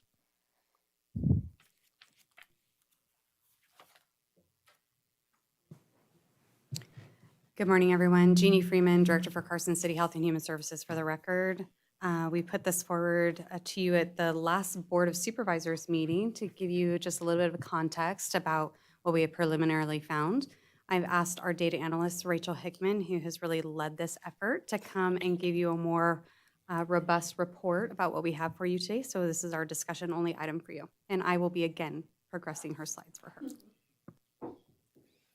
Thank you, Vanna. I am Rachel Hickman. I am Rachel Hickman with Carson City Human Services for the record. That is spelled RACHEL, So we are giving our final social services landscape assessment report. We are so excited to do this. So we wanted to talk a little bit about the design and why we did what we did. This was based on Maslow's hierarchy of needs framework, where this really describes that you have to meet people's most basic fundamental needs in conjunction with or before their other needs in order for them to achieve well-being. So with this in mind, we chose social service domains that are associated with people's most basic needs to measure. And that included housing, clothing, food, healthcare, behavioral health, and workforce development. To measure those, we did implement a mixed methods approach, which just includes quantitative and qualitative analysis. So for our quantitative assessment, just meaning numerical data, we did complete 233 community member surveys where we are able to assess community members' health status in each of those domains, if they're aware of services in the community, and if those services are accessible and available to them. We did also complete 23 service provider surveys where we assessed their collaboration, referrals, and service delivery in the community. Then we also did complete our qualitative analysis, just meaning non-numerical data. And with that, we were able to complete 18 key informant interviews with community members and conducted 2 focus groups with service providers where 9 organizations were represented. Thank you. So a brief overview of our survey or quantitative findings, and we broke this down by domain that we measured. For our community members, it was evident that there is housing instability. So for example, 1 in every 5 of our respondents did indicate that they are worried about losing their housing at least once in the last year. We did also have 10% of our respondents who had experienced homelessness as well. So despite the apparent need, there was a very, very low uptake of services, and this is often driven by the most prominent barriers they reported, that being long program wait list and strict eligibility requirements. This was also echoed with service provider surveys where the most prominent barriers that they face are long wait list and restrictive eligibility requirements. It was also worth noting that they do experience significant barriers related to collaborating with other organizations.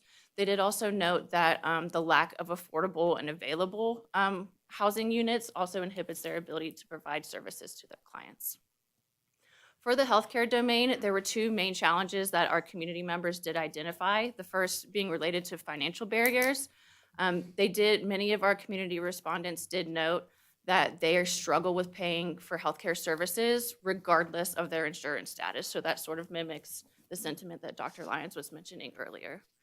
As far as it goes for service providers, the main barrier that they experience is that there's a lack of funding or resources that can help support their collaboration with other organizations. They did also mimic our community member concerns in that clients' financial situation and their ability to access transportation are main concerns and inhibit their ability to connect with their clients. There was also significant findings that sliding scale fees do support their ability to meet with their clients. So again, just echoing that financial barriers are an issue for both our providers and our clients. Moving into behavioral health, there was also a large need identified here where 1 in every 5 of our respondents had experienced a behavioral health crisis in the last year, but only 13% of our respondents had received a service in Carson City. This is often due to the barriers that they reported, that being there's a lack of provider availability, there's often long wait lists, the affordability of behavioral health services is a barrier, and once again, transportation is a barrier here. For our service provider, she's eager. For our service providers in behavioral health, they did also identify that funding or a lack of funding and resources was an issue as it relates to collaboration. This is uniquely important to behavioral health as they're often supported by unstable grant funds to implement their programming. They also are unable to extend their fee-for-service payments to supportive services that are often integral to providing behavioral health services to reach client success. Moving into the food domain as it relates to survey or quantitative findings, we did notice that there is food insecurity among our community members. However, this domain specifically had much, much higher service uptake than all other domains, indicating that it is somewhat accessible to our community members. Despite this, though, there were significant barriers that were identified that may include strict eligibility requirements. There's a lack of dietary accommodations. Transportation, once again, another issue, and there's often inflexible hours of operations across our organizations. As it relates to food service providers, there were 2 main challenges that were identified. The first being that rising food and operational costs are a barrier for them to provide services.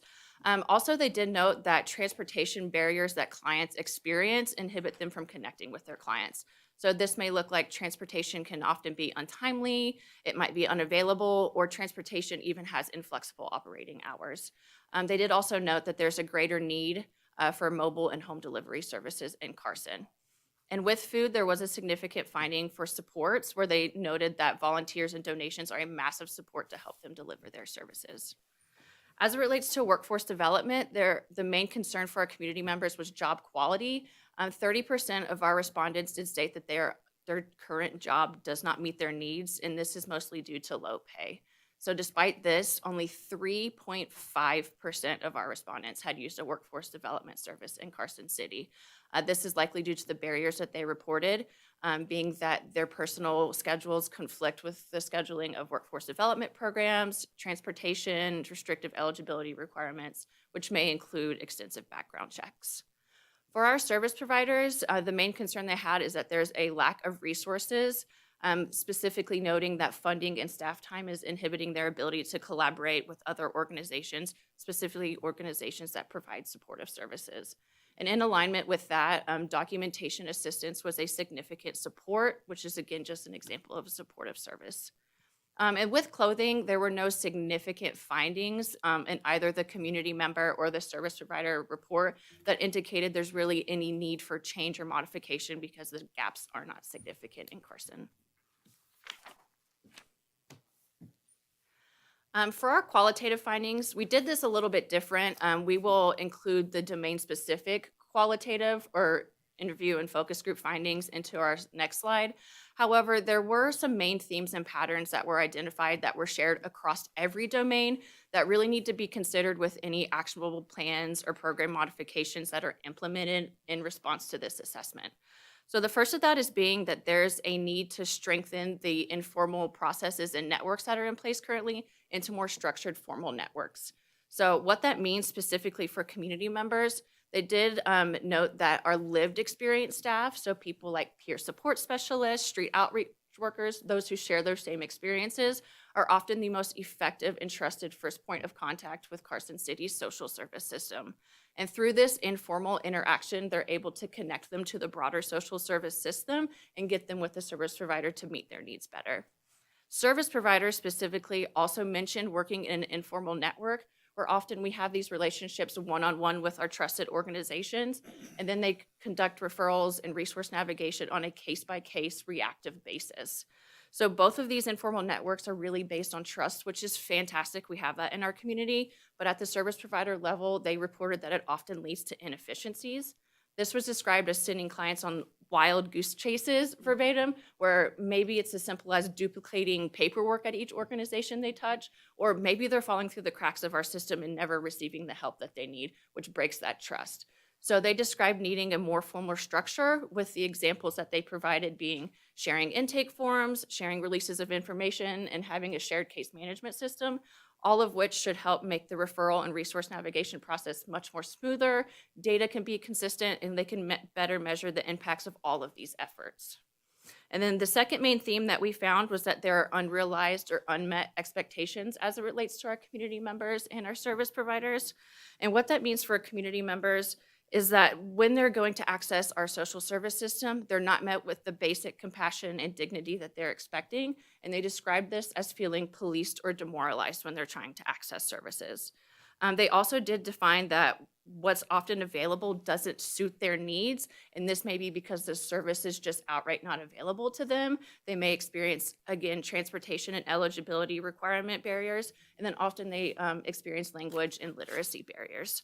So with that, the provider side, they expressed frustration where there's often limited funding as it relates to social services. There's inconsistent data sharing across the community.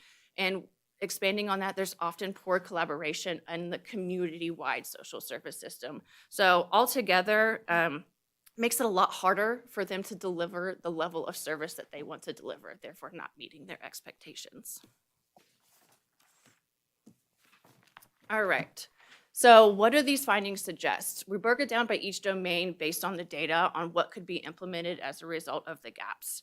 So within housing, there's a clear need for us to coordinate an effort between long-term housing options and emergency shelter options that can provide a wide variety of eligibility requirements so our clients' needs can be better met, and we're also serving that missing middle piece that we talked about in the last quarterly report, where they've been systematically excluded.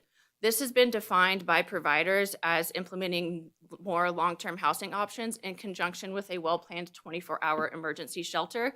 That way they can meet people with different needs and experiences on their journey, and they can get more out of Carson City's housing programs.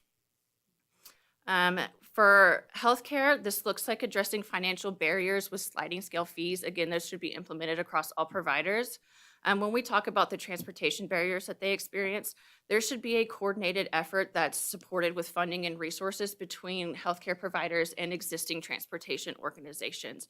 And what that may look like when you're putting funding and resources into this, it can support things like community contracts or MOUs as described by providers, where those can ensure that resources are distributed equally, that everybody in the participation or in the partnership can be held accountable to the specific job scopes that they have, and the workload could be balanced. So altogether, you're providing an efficient and effective service between this partnership.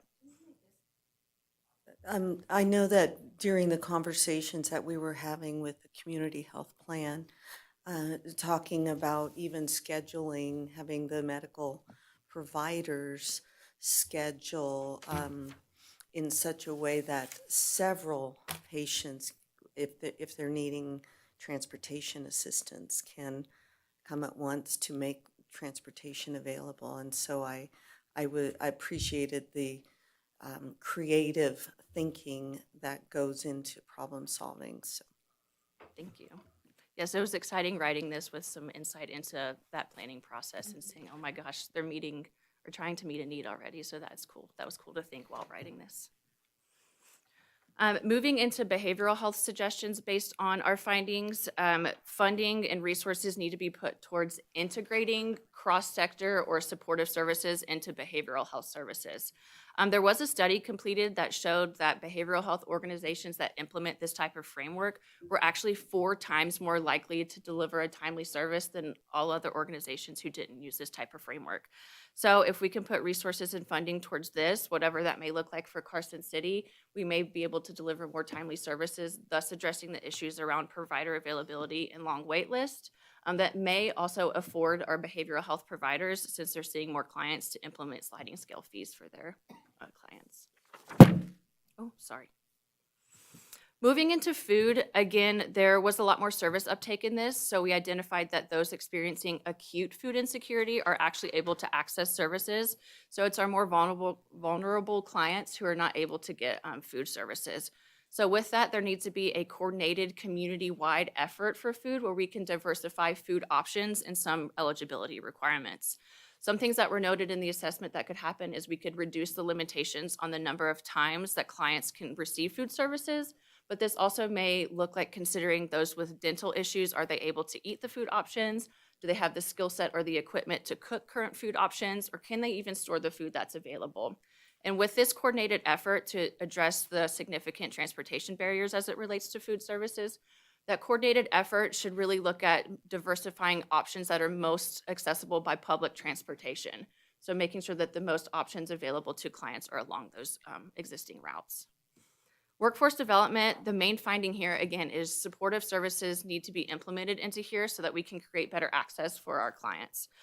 So what this might look like is considering transportation to these programs, childcare, supporting background checks, reducing other eligibility requirements. There was a study completed that implemented all of those specific supportive services into their program, and they saw higher program completion rates that led to more gainful employment. So while that's important and that's great, there does need to be further assessment in Carson City to define the exact supportive services that we need to best serve our clients. And then lastly, clothing, again, nothing significant was found, but if we were to make a suggestion, it would be to offer a wider variety of sizing. That should not require more resources or funding here. Our community partners and providers could really utilize messaging to make sure that they're getting the donation of sizes that they need. To wrap this up in a beautiful, nice bow, we really want to emphasize why did the assessment process matter and why are the findings going to matter? The first part is we were really able to empower our community members and those with lived experience within the social service system to engage in the discourse about services that directly impact them. This also allowed us to build trust with a small subset of our population that verbatim said they didn't want to engage with stuffy office people, and now they have. So that was really awesome. And then also having this initial assessment and all of these conversations and potential modifications to our system based on these findings, we can really show them we're dedicated to positive change and we are listening to their needs. So that was really cool. Also, the data adds a very, very small and initial piece to our larger social service system puzzle. We're now, our elected officials, our service providers, our wonderful program directors, we have the opportunity to innovate really creative solutions based on the gaps found in this assessment. We've never had this type of insight before, so starting to make those steps is helping us to complete that puzzle where we can better define what's going on over time and continue to make improvements. And then last, continuing this assessment is going to allow us to track progress and be able to keep a pulse check on what's happening in Carson City's social service system. We now have the opportunity to see what worked here, definitely what didn't work, but also with that, what we can do better in the future to measure what is important to us. So overall, we've set a foundation for data-driven improvements in our social service system. Any questions?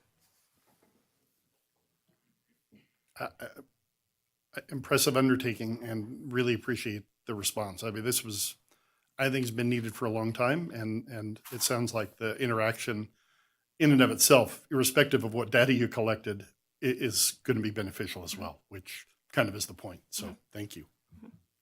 Yeah, indeed, I think this study was something we need to better understand the dynamics of what's going on here in town. I would say in the suggestions department, when you talk about workforce development, there's already a pretty good outfit that does that. It's called Nevada Works with Milt Stewart, and I would suggest rather than trying to stand up any sort of Carson City specific arrangement, that you would work with Nevada Works. As far as the other suggestions there, 1 through 4, it looks like coordination and consolidation into a government activity, and I'm really not interested in growing government. I know that having these different entities offering, a different philosophy, a different way of doing business, I know that makes it harder on your side because you necessarily need to keep track of that stuff. But I would say because of the individual circumstance and personalities of the folks that need the services, it's a pretty good system, and for the most part, the groups involved in doing this work well together. And I certainly wouldn't be interested in trying to consolidate and bring those services all in-house as a government activity. Supervisor White, Jeannie Freeman for the record. Let me give you a response related to that. Our next steps are to actually present this to the Social Services Community Board that we are one member of, one part of. And maybe it would be a better way to say, when we keep saying we're referring to that collective as a whole, not as Carson City in that sense. It's just like we as a community, we as the social services, the diverse providers of social services in the community. We're not looking to have that become something that Carson City Health and Human Services or that the city would be taking on behalf for the whole community. And the idea of the comments you made about, well, not verbatim, but basically getting in front of people that are gaming the system, that was tried probably 10 years ago, and it really didn't go well. I'm certainly not opposed to addressing that part of the issue, but that's a teeter-totter tightrope. Maybe the value the city can offer is to help set up and establish pathways for information to flow that should be able to accomplish without taking on the burden of the responsibility ourselves. But I think one of the things that we've seen as a board is the diversity of the people who are providing the service in the community is vast. They do an amazing job, but sometimes, as you found in here, there are people who fall through the cracks because of a lack of a connection from one kind of help to another kind of help. And maybe that's a role the city can play, within the existing framework that we have, just to make sure people can travel that, I guess to continue the metaphor, the highway, and pick the right off-ramp, and get back on and get to another off-ramp. And I think I feel like, and I think I said this when I was providing input, I think that's probably the thing that's lacking the most, is a full understanding from each of the people who are providing the help as to what somebody else is providing, fully understanding it. And I mean, it's human nature. We don't, these nonprofits operate small, they have a lot of volunteers, and oftentimes there's just a lack of time to make that commitment. Maybe that's, something that the city could take on and help facilitate, if there was one thing that they could do. I would like, give me just one more second, Dr. Lyons, please. I would like to take a moment to give a special thank you to Victoria Tardani. She is here in the audience with us. She is a graduate research assistant with us from UNR. And the next project that she's going to start working on is updating our Carson City opioid assessment. We're coming close to that 3-year timeframe. We figured we would better to lean forward than to wait until they ask for it. So that's going to be the next project that she's working on. And then one of the interns that we have this summer under our academic health department, her name is Talia. She's actually working with some of the different food providers within our community out of our social services group. And she's going to be developing recipes with what are the food staples that they have and how people can cook those items with limited cooking utilities, like maybe just a microwave. If they only have a microwave, how can they use this to make meals and to be able to do that? So she's going to be collaborating with some of our partners, and that's one of the things that from the social services assessment that we saw that we're already looking at doing because of some of the partnerships that we have. So those are some of those activities that we're participating in. And any other comments or questions? No? I would just add that the social determinants of health is the big and great thing in the last decade or so. And one of those big social determinants of health, of course, is your education. Have to have a good education to have a good job, and then your health outcomes are markedly improved. I'm wondering, did you guys speak with Nevada Health Access, the program to provide discounted services to community members? I don't know, Rachel, if you remember specifically. I know that we reached out to well over 180 different agencies to participate. So when Working with you're them. talking about sliding scales, fees, they offer a discounted program that people can enroll in, and it's not this. So if people don't qualify because of their eligibility anyway, it's a program that we probably should have more integration with and in our community. And then also wondering, did you reach out to the Nevada Urban Indians? Yes, Yeah, we okay. did. They did participate in Okay, this. excellent. And so I would like to say that sliding scale fees were identified, but that's because we were really trying to limit ourselves to providing solutions that were only evident from data, but leave it to other people to innovate creative solutions that could expand on that. So like Jeannie said, we reached out to so many people. I'm not sure about Nevada Health Access. I'd have to check, but Nevada Urban Indians did participate in this process, yes. Okay, great, great. So do we have a motion to, this was discussion only, okay. Then I'll ask for any public comment.